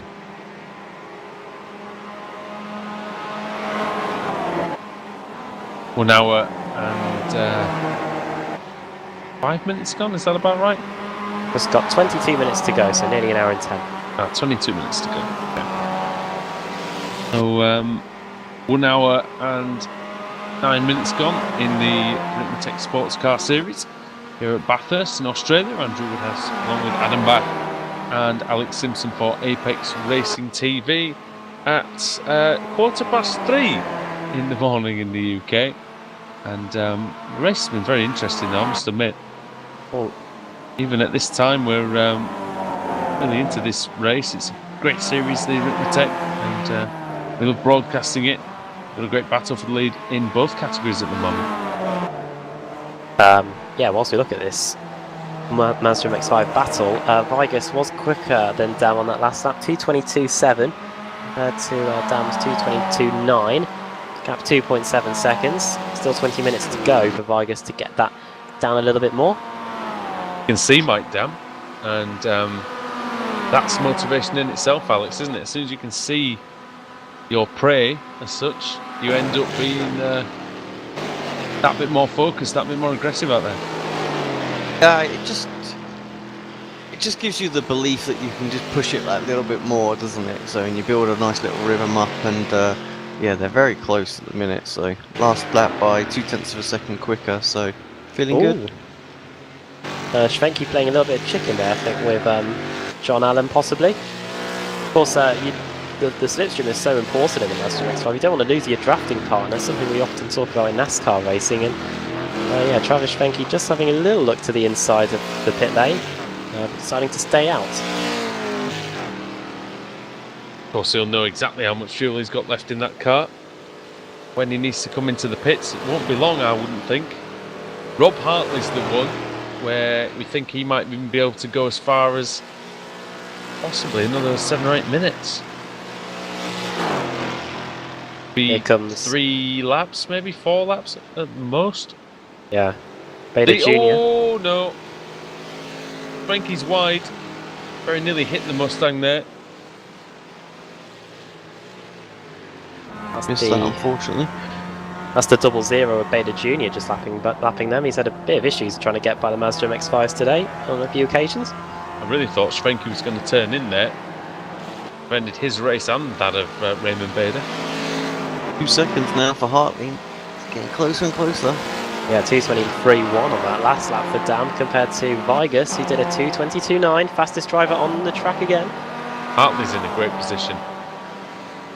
Really, really is in a fantastic position. He knows that, well, he very much suspects at least these What two. he hasn't been able to do is save any fuel this stint, though, as he's had to go at it. He's not had the slipstream or anything. So, you know, Allen's been able to save an absolute boatload. So, Could have equalled itself out a bit here. But he knows that he'll have to take a bit less, I think, regardless, than anybody up front. So it'll be a tough one. I think Schwenke's the one who's going to lose out here, I'm afraid. He's the one going at that full pace, and yeah, he's also the one. I think he's got the most fuel to put in. So we'll see. It's going to be coming up very, very soon. So remind you that you are watching round 4 of the Extreme Motorsports Ricmotech Sports Car Series, brought to you by TD's Tree Service, and remember to head over to ricmotech.com for your latest equipment. Pace they go. Could this be the lap for Schwenke or Allen? It Could is. be for both. Oh, yeah, they're both in. I thought he was going to fake the pit there for a second, Travis Look at the Schwenke, but speed they take there, dear me. wow, Schwenke's gained about half a second on Allen. Oh, Hartley's in as well. Just in that pit. Oh, well. All 3 of them in. Here we go. This is going to decide the race, I think, ladies and gentlemen. Could definitely decide the race. Who's going to come out of the pit lane first? Yeah, all taking tyres. They're all going for the tyres. I'm not. Oh, first Oh, away is Schwenke. John Allen. Sorry, John Allen. Then Second it's away Hartley, and is then Hartley. it's Schwenke. Well, what And about, we how's this a said- turn up for the books? Well, we said that Schwenke had the most fuel to put in, and Alex was spot on there. John Allen saving plenty of fuel, but now has he put enough in? This is the question that he's going to have to answer, and we will find out the answer to that in the next 15-16 minutes. And we've seen in the past that plenty of people don't put enough in, including John Allen, I think, at one of the races. So.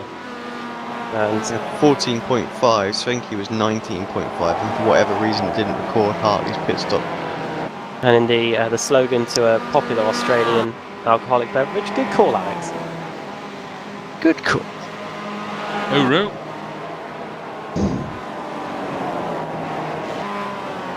No, Now you don't want to going to be after the cold one after this.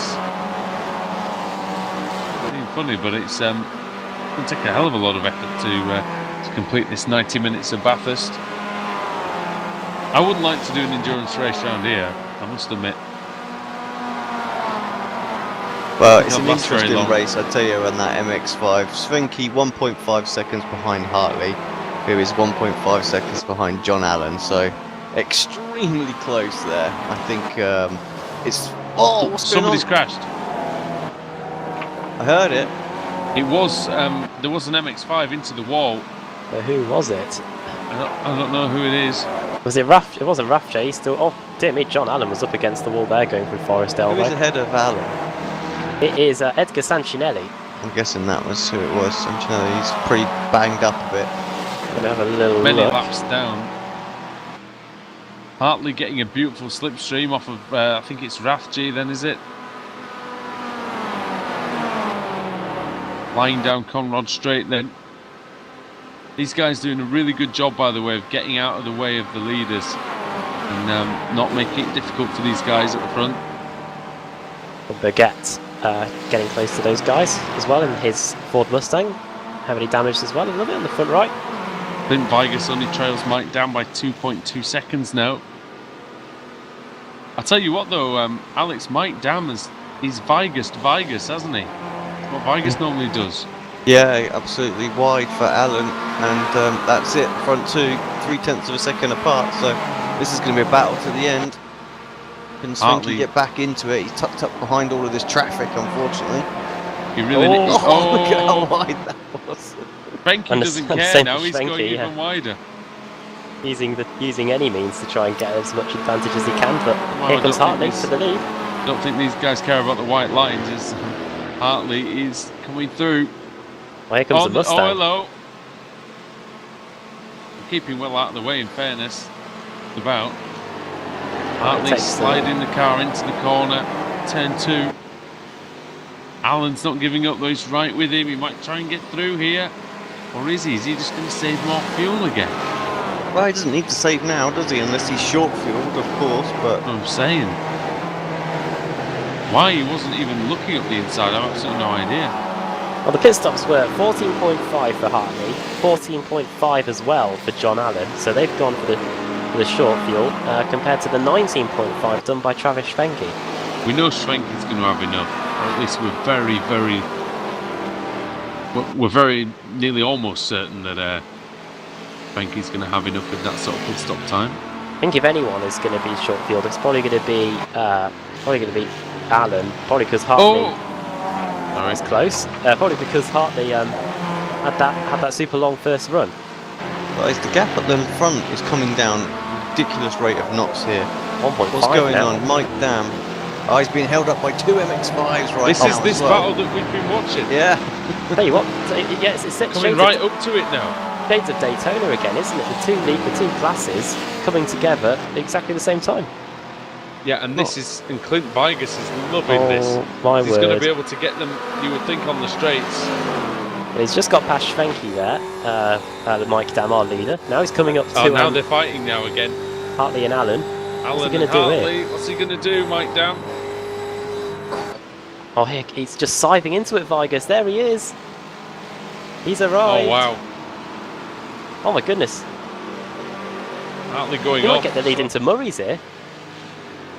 Mike Dam almost asleep here at this time. Vigus looking to punish any sloppiness. But Mike Dam knows that he's going to have to get past these two on the straight, and I think he might be trying to time this so he can now just surge past. Oh, where's John he going? Allen going exceptionally wide here.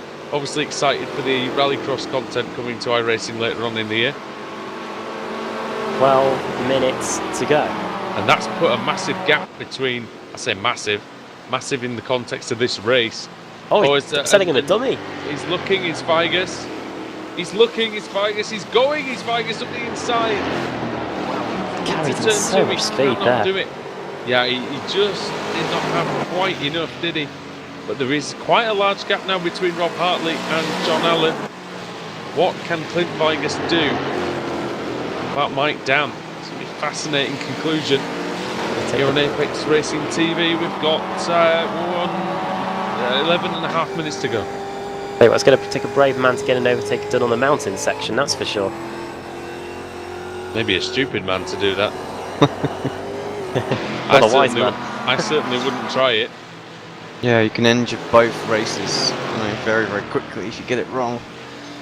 Remember, they are fighting for a championship. It's a long season. Oh, into the wall that was for Vigus. Heavy. The clip. Okay. Both now got I that. think you're right. I think he's okay. Massive scuffing on the right hand side of the car, but seems okay. They've both got that front right damage now. He just wanted to even the score. Oh, Dam almost into the wall there on the outside. Kicking the tail out ever so slightly just to get away from that. Now Vigus is right where he needs to be. Only 0.3 of a second between them. John Allen is really struggling to stay with Rob Hartley. Travis Schwenke now is trying to take up the offensive, and he now is going to go through on Allen. He might be the main challenger to Rob Hartley at the end of this race. You can hear Schwenke's absolutely maxed out on the revs there as well. Don't see that too often. Vigus in the ascendancy.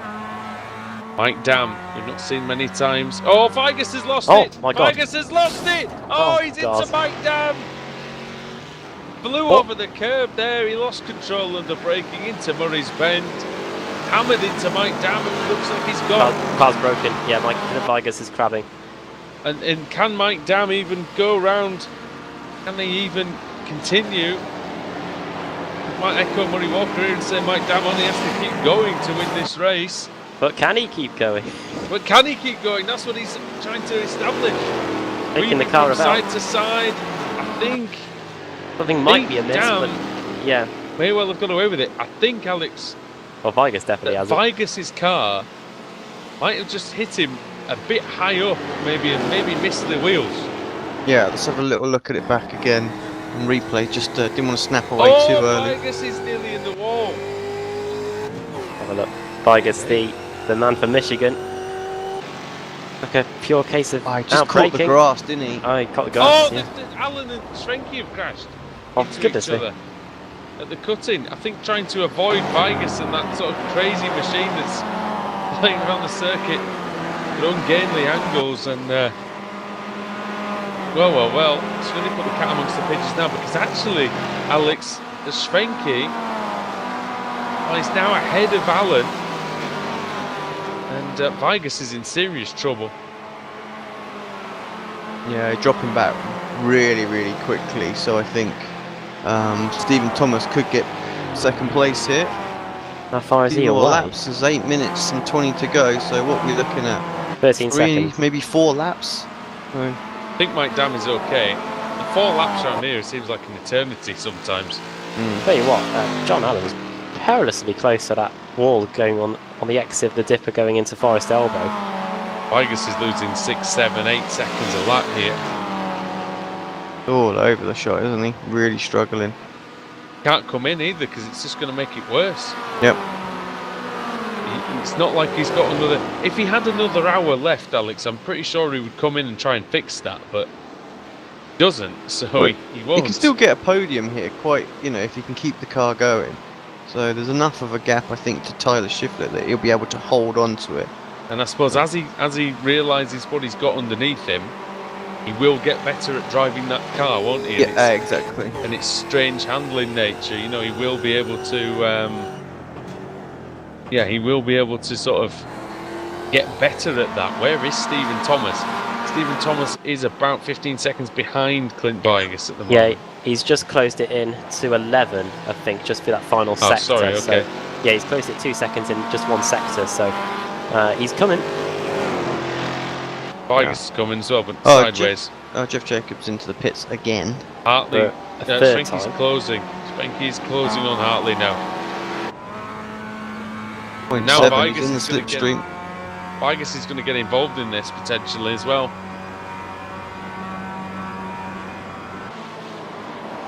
Going to be the difficulty for these MX-5 drivers.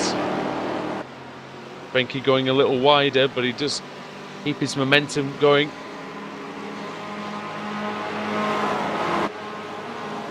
So they're cutting, they go. Super tense race now between these three. Adam said it was going to be Vigus into the wall again. Maybe trying to straighten that steering up, I'm not sure. Well, he's in for the ride of his life with the mountain section with a car handling like that. Would not fancy that at all. I've driven this track with a slightly damaged car, but not as much as that. I've driven the track with a perfectly handling car, and it's scary enough. So, I hate to think what he's thinking right now. Very, very true. The Mustang doesn't like slow corners at the best of times, let alone down a section like the... You can see that there as well. Down the mountain. He's into the wall again. He needs to be careful, he does not want to retire. What's the situation in the championship for Vigus, actually? Just looking, he's not 9. wonderful. It's been a terrible start to the season. Bit of a poor season, hasn't he, so far? Now Hartley's moving across, he's trying to defend the slipstream already. Weaving around slightly to try and break the toe, but I don't think it's going to be enough. Travis Schwenke closing. Massive overspeed here for Schwenke. Is he going to pull out the slipstream? Is he going to take the lead here?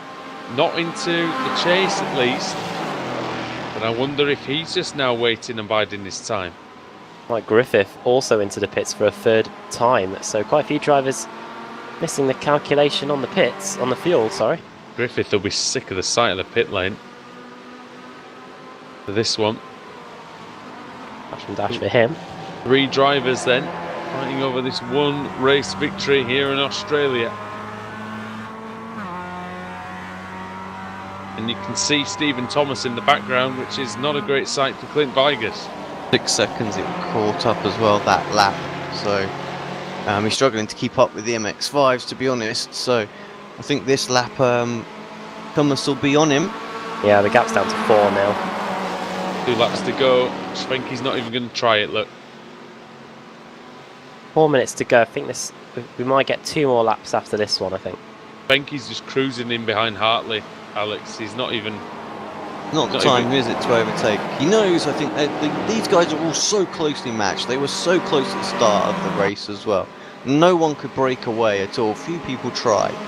And yeah, so it makes sense just to sit there, maybe pile the pressure onto Hartley, see if you can't force a mistake out of him. These walls are extremely close. Look at what just happened to Vigus, you know, and then maybe on the last lap, if you're still in that strong position of sitting just a 3 or 4 tenths of a second and go for it down the Conrad Straight, you know. Oh, there's been a crash. Jeff Jacobs out of the race at the Skyline. He went off, and somehow someone collects Mike Griffith. Oh dear. Sorry state of affairs for those two at the bottom of the S's. And that's not why Griffith was in the pits, is it? Because Griffith he just emerged from his third stop there. It blew the engine, I think, as well, Jacobs, actually. So many cars in the wars. Oh, those cars really looking not to get collected as well, as Griffith tried to get going using the accelerator, but yeah, he's had to reverse. Moment there. Here come the leaders back again onto the Conrad Straight. Now it looks final lap for Mike Dam, shouldn't it, Alex, when he comes through? I think we might get one more. No, I think we'll get one more. No, I mean when he comes through, sorry. We should get the white flag or something. I think this might be the start of the penultimate lap. Yeah, I think we might get one more after this as well. Yeah, it's very close. It's a 2:25 lap, and he's crossed it with 2:35 Oh, sorry, it's to go. 3 minutes. Sorry. Yeah. Vigus down into. Oh no! That could be him. What was that? What That was going Corrido. on there? He was having such a good race. Somehow the Mustang survived. The MX-5 is. Oh no! This is a you've been framed clip. I think he was getting out of the way of the leaders, then gets onto the grass, and then the car spears across the left. Look, even before that. He had a lot of damage early on, Corrido there, and yeah, I think you're right there, Adam. Oh, he just touches the grass. Oh, and poor old Vigus just gets it right in the face. One more So time. random as well for the car to react like that. So yeah, nothing really Dan could have done there. It was just silly reaction for nicking the grass, really. Is it Leo? Does that look like it's fixed Clint Vigus' steering? Maybe not. It's snaking him out a little bit more. No. It's maybe not quite as bad as it was before, actually. No, that's not as bad as it was. Unfortunately, Tyler Shiflett's got through as well. But so. it's had an impact on the speed, though. If it's I think it's made it even worse. Yeah. It's quicker in the corners, but he's got no power now. Yeah. Oh dear! Look at the MX-5 just driving around him like he's not even there. Yeah, exactly. Yeah, Shiflett's I think Iannucci's going to get through now, so that what will look like he might have had a podium. Maybe he'll win. Just got worse. So. Well. Oh dear. So Canada could be playing on the podium here. John Allen's got some damage on the front of his MX-5 now that he hadn't had a couple of laps ago, so not quite sure what's gone on there, but still very much in contention. And I think he looks like he said, "I'm out of here, lads. I'm doing one." As he said though, Adam, it was looking so good for the man from Michigan, and then he lost control. He hit the Canadian, and then that was about it. Oh no! What happened? Oh, is it Vigus? Vigus in the wall again. Oh dear. And coming through now is Michael Monaghan, actually. But he's a lap down anyway, so. Yep.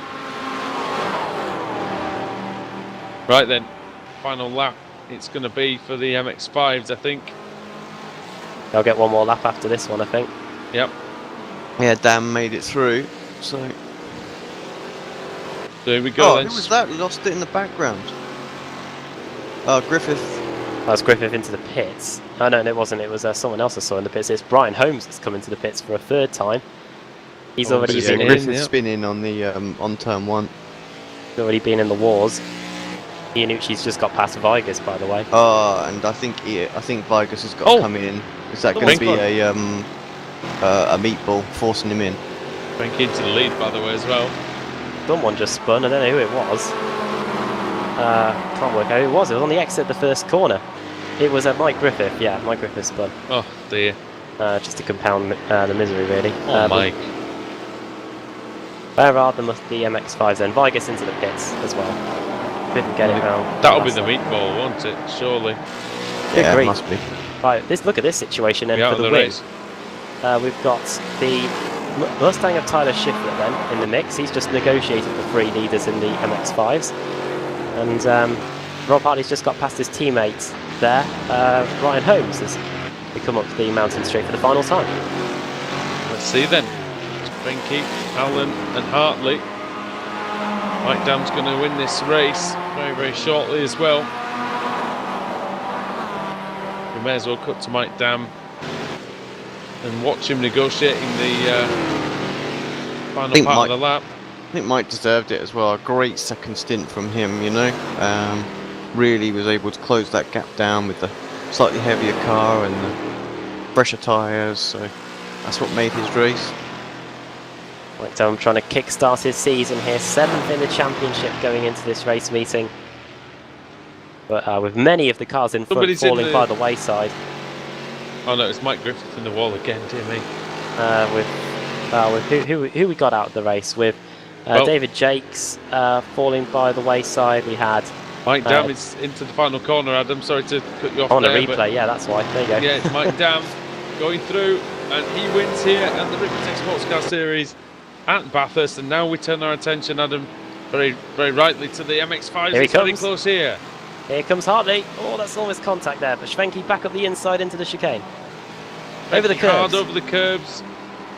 He's not got the momentum, Alex. He might be under pressure into Murray's. Allen's out of fuel. Oh, I thought he was. Well, I thought he would have been. Yeah. Oh, no move into Murray's. And it's going to be Schwenke. Travis Schwenke. He's going to take it, is he? He is. And Allen gets third. Well, Allen, he was in the pits the same amount of time as Hartley. However, of course, he had that different strategy. He had to make the most fuel, and yeah, that's why he had just come up short by the end of the race. Knew Allen had run out as soon as he got out. I knew he would run out as soon as he got out of the pits first.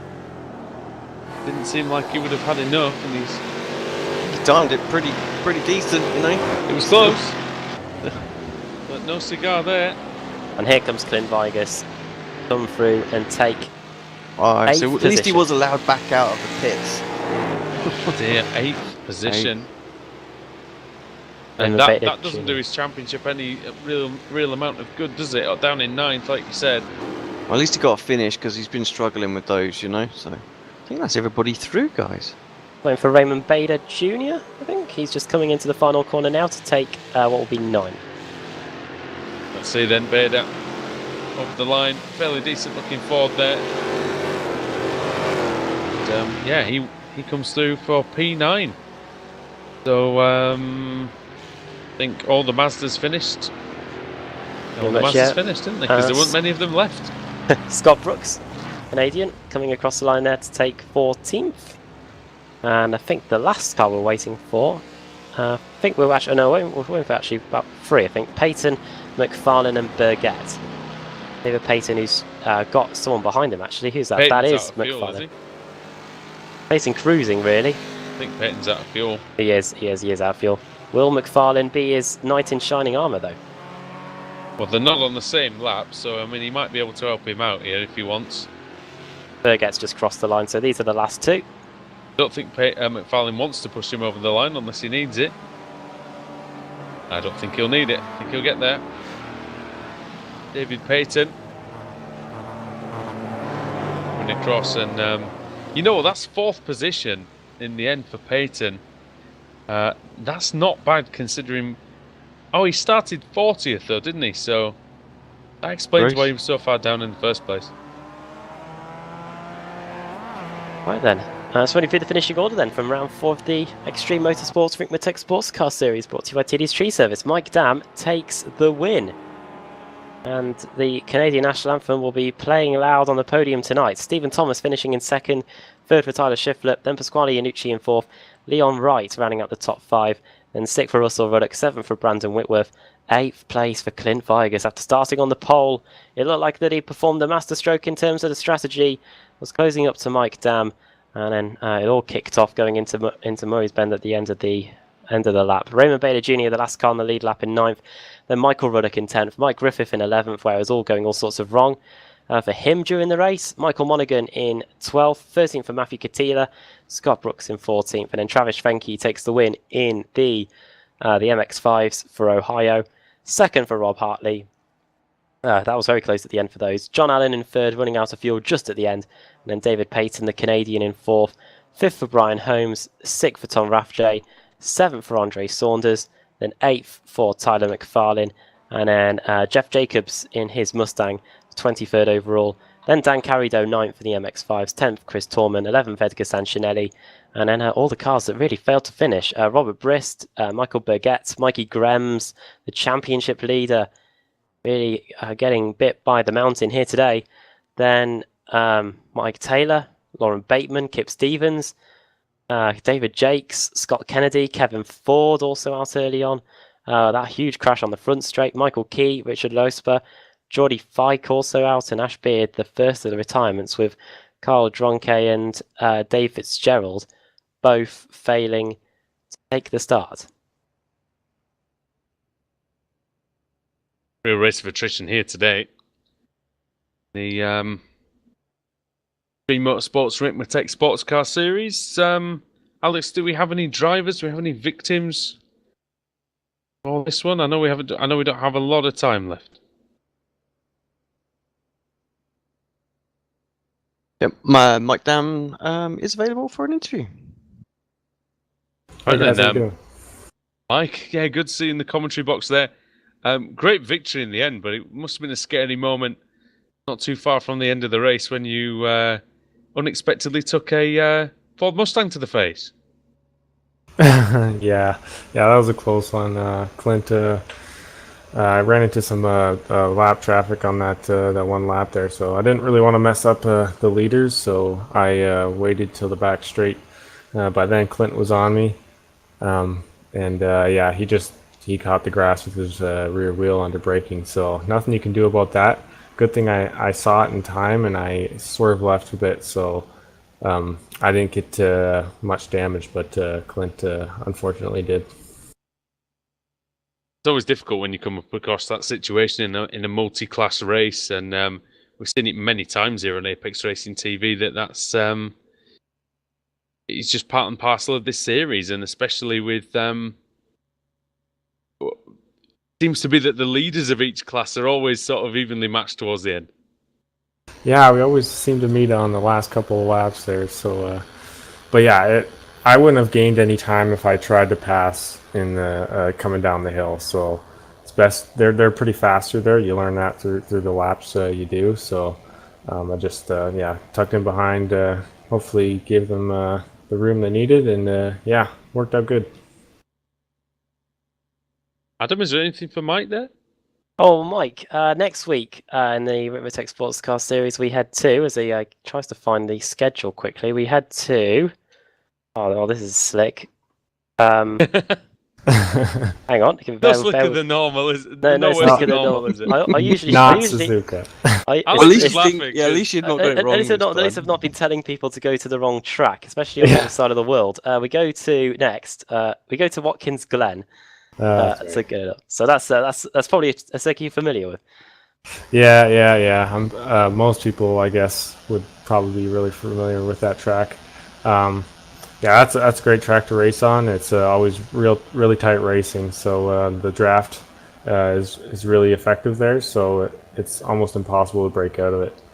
So yeah, that should be a really good one. I'm really looking forward to it, and yeah. We always get a good meeting when we go to Watkins. Mike, just before we go, we're a bit short on time tonight, but have you got anybody who you want to thank or anything you want to say before you go?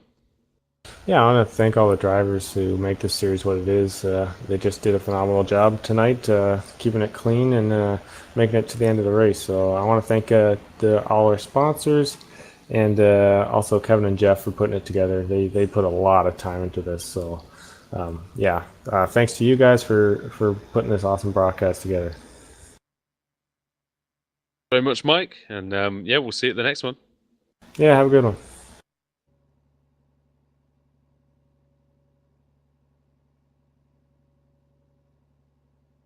And next up, you should have Stephen Thomas available.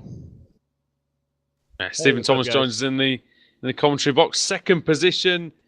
You said in the end, you said at the start of the race, sorry, that in order to be fast, you ought to be called Mike. Well, obviously, you could just be like Mike and pick up the pace throughout the race and finish in a very, very creditable second place. Yeah, your name has to be Mike, and you have to stay out of the wall. That's two keys. Well, that's it. And did just that. Take us through just the challenge of doing a 90-minute race around here. We've done shorter races around here in the past ourselves, and they were difficult enough. So what's the difference? What's the main thing that you had to adjust in that car? Oh, it's absolutely exhausting. Of course, with the length of the race, you're really running the tires all the way down to the end of each stint. So it gets pretty slick. It's just making sure you back up your braking spots and really just staying out of the wall. So keeping the foot out of the brake and the turns and making sure you don't come in too hot. That's key number one. That's I think what caused most people's issues tonight was coming in to a turn a little bit too hot, and you don't have any runoff until it's over. Yeah, it's a very, very tight circuit. I mean, it is, for all intents and purposes, very much like a street circuit, and yeah, very tough, no margin for error, and that's what makes it one of the best tracks in the world, I think, in my opinion. Next week we go to actually a very similar circuit in Watkins Glen in terms of the walls being very close. We always talk about that here. What are your feelings going into that famous circuit as well? Yeah, another classic venue. Yeah, I think for whatever, one reason or another, the drivers seem to do quite a bit better at Watkins Glen. I mean, we race there quite a bit more often, so I expect we'll have a lot fewer mistakes, and it'll be a lot tighter racing than it was tonight. But again, very, very challenging. It's definitely, it's not quite as long as tonight, but will be difficult all in itself. All right. Well, thanks very much for coming and having a chat with us, Stephen. Have you got anybody you'd like to thank before you leave us tonight? Absolutely. Of course, we appreciate you guys for what y'all do putting on the broadcast, and then of course our sponsors Ricmotech and TD's Tree Service. Couldn't do it without them. And then our admins, Kevin and Jeff, they just do a fantastic job getting everything organized, putting it all together, and putting practices together throughout the week so we can all get together and try to put on the best show we can. And then of course all the other drivers, just top notch stuff every week. So it's a blast. We'll put on a show you do, and we thank you guys for the entertainment every week, and I'm sure we're going to catch you at the next one. Absolutely, y'all have a good one. Stephen Thomas there, and very, very good performance from him. I think he exceeded his own expectations, Adam. Definitely, yeah. We saw what he was saying at the end of qualifying. But yeah, he was probably not expecting to get up to second position, and after it all went wrong for Clint Vikers at the end, he was able to get that runners-up spot, and I'm sure he'll be very happy with that. Yeah, I'm sure he will. And Alex, there's something to be said for drives like that, aren't there? That where, you never really have that front-running pace, but coming through onto the podium, very, very solid afternoon's work, or in this case, the morning's work. Yeah, absolutely. It's a tough old track, and when you can survive like that and still perform good, sort of solid, consistent lap times, you're going to get a good result out of it. Next up, we've got Travis. Hey guys. Travis Franke joins us in the booth. Race victory for yourself. It was hard fought as usual in this MX-5. Nothing ever comes easy, does it really, in this car? But you found the right time to overtake. Did pretty much the right strategy as well, and take us through how that hour and a half went for yourself. Yeah, John pitted early, and Rob and I just stayed out and kept running laps. And you never know how much fuel they take, and they take tires. And so I just said, okay, at this point, I'm just going to run it out of gas. We're not getting held up by any Mustangs passing us. So I got it down to where I had to pit, and pitted and took the 4. And I stayed there until I knew I had just enough left that I needed on the next stop, so that 2 tires were free. And I wasn't going to take 4 then on that second one, and it seemed like I came out in the right spot with John, and then Rob was right there, and it just started from that point on.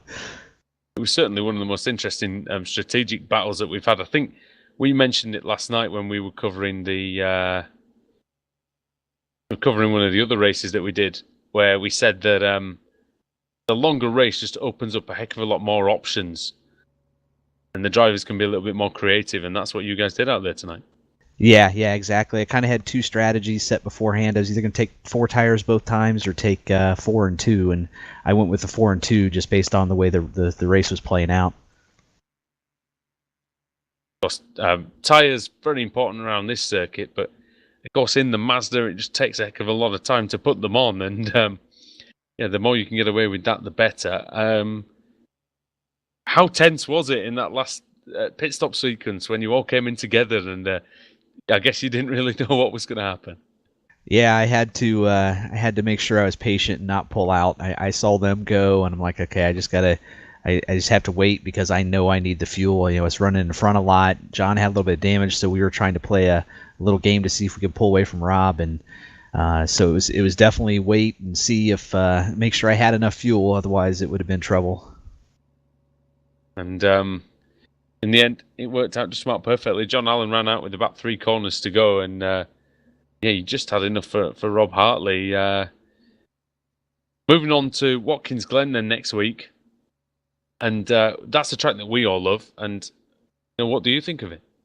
Yeah, I think all the drivers love it too. I think it's going to be much of the same as this. Unfortunately, there was that accident early in this, but I was fully expecting that first stint to probably have 10, 15 cars just lined up, and I think the same thing can happen at Watkins Glen. Well, it usually does there, doesn't it? And well, it's about that time, same time as normal this week, where you get a shout out to your sponsors and let everyone know just who's helped you out with this week. Yeah, so I think my AMS team, we did a lot of practice together, and it helped a lot to get setups right, and especially for that long run. I knew that was going to be a big deal in TDs, and you guys at Apex, it's a great series, and man, I can't believe after 90 minutes we're that close fighting again. But you always are, and we'll expect you next week as well. Thanks very much, Travis. Thanks for joining us as usual, my friend. Yeah, no problem. Thanks. Travis, thank you there with very, very good performance. And now, who have we got next, Alex? Yeah, last but not least is John Allen. All right, John. Adam, I'll leave this one to you, mate. Oh, John, it was very cut and dry with the fuel at the end. Just came up short just before the checkered flag. Cut and dry with the emphasis on dry, huh? As in running out. Yeah. I'll tell you, I lost focus on the fuel number because I was needing to find out how much repairs I needed. Because early in that second stint, when I had any chance of maybe breaking the draft, and I tagged the wall right as Travis was getting back on the tail end of the draft, so that shut that door, and it meant he and I were going to be together. And in fact, it did slow me down a little bit to where our chance to escape Robert had to put him in front. So then by drafting him instead of running the number, it kind of skewed the fuel number. I didn't account for the fact I was saving in his draft. So when I went in for the last stop, I didn't think about that because I was too focused on how much repairs I would have. And I mentioned to him, I wish there was a box that we could check for fuel or, avoiding repairs, because I had just relearned how to drive the car based on the damage. And then it drove totally different on the last time out. So that was a new challenge. You were constantly in the mix. It seemed to be you were battling with someone at every point during the race. How hard was it racing A, the cars, and B, this Mount Panorama circuit? I love the circuit, no question there. I think I'm fortunate enough to hold the record on the service for that, in this car at least. But the thing you can never account for in something this tight, with no runoff, is the multi-class deal. So you can have the perfect strategy, but depending on what the Mustangs do and where they need to come get you and what their fight is when they reach you, it can cost you a couple seconds. It can cost your opponent a couple seconds, and so you just can't plan for everything. 90 minutes is a long time, but somehow we finished pretty close as usual. Next week, a track that everyone knows, Watkins Glen. I think you can replicate this podium there next week. I hope to, yeah. I want to put a little good karma there. It's another draft track, so I'll try not to suffer my fuel number goof again, but that's a track I'll be going to in 3 weeks in real life, running the Spec Miata around, so it'll be good practice. Brilliant. Well, before we let you go, that's brilliant. Before we let you go, do you want to send a quick shout out to anybody? Absolutely. We always thank the hosts and admins and you guys, and by now people know that's a huge part of the success. But sometimes we overlook the racers themselves, and the fact that we could put on the show that I'm sure it was tonight, and survive a few contacts here and there. It just comes from the trust with running with these guys for a long time and knowing their racecraft is top notch. So thanks to everybody involved, and those that didn't have a good night tonight. It'll turn around. That's unfortunate, but hang in there. Well done on the third position, a podium, despite running out of fuel at the end. And we'll hopefully see you at Watkins Glen next week. That you will. Thanks, guys. All right, John Allen, and he may have goofed the fuel, but it wasn't by too much. Only by a few corners there. Alex, I'll let you have the final word, my friend. What do you make of that one? It was a really, really good end, wasn't it? Yeah, great race all round. I thought we'd be in for a bit of a treat. And it's just, what amazes me every week with this series is how the two leaders from class seem to come together right at the end. So we have this epic shot of both battles going on at the same time. And another great one today with lots of twists right up to the very, very last minute as well. So, looking forward to Watkins Glen. Fantastic circuit. Going to be a lot of fun, and like the guy said, I think the draft's going to play a massive role there. So it's going to be it's going to be hugely important not to lose that more than anything. And then strategy and getting the fuel numbers absolutely bang on is going to be so critical to try and get the jump in the rest of the competition there. So going to be an exciting one. Well, gentlemen, it's been an absolute pleasure as usual tonight, and. We'll be back later on today, as it happens, for the BSR Formula Rent. No, we won't. Will we not? Week 13. It's week 13. Oh, it's week 13, so we won't be. That's fine. We'll see you. We'll see you later on in the. Are we completely off this week then? No. Yes. I think there's 2 more races that we're in this week. That's it. So Club 73, I think, is on, and there's one other one as well. I'm not sure. SRA, I think. There we go. Oh, so we're not back till the weekend then. So enjoy your week without us, and. We'll be back at the weekend, and of course the 24 Hours of Le Mans will be on as well, and we'll be trying to compete in that. So we'll look forward to that. So thank you everybody for watching. It's been an absolute pleasure as normal, and we will see you when we see you here on Apex Racing TV. Have a good week.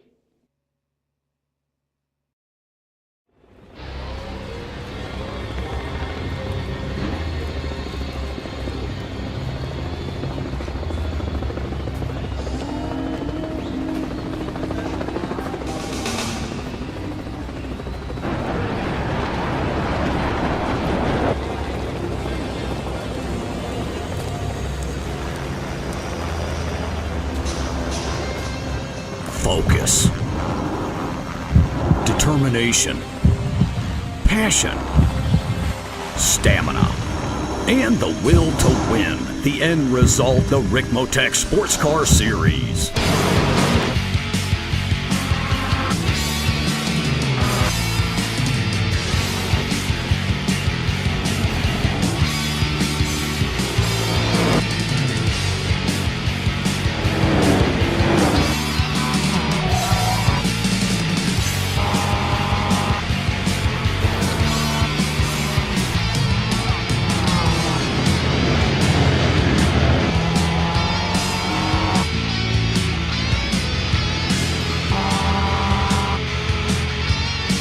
Extreme Motorsports brings you the Ricmotech Sports Car Series, brought to you by Ricmotech High Performance Sim Racing Equipment, and in part by TD's Tree Service. Live coverage Mondays, 9 p.m. Eastern.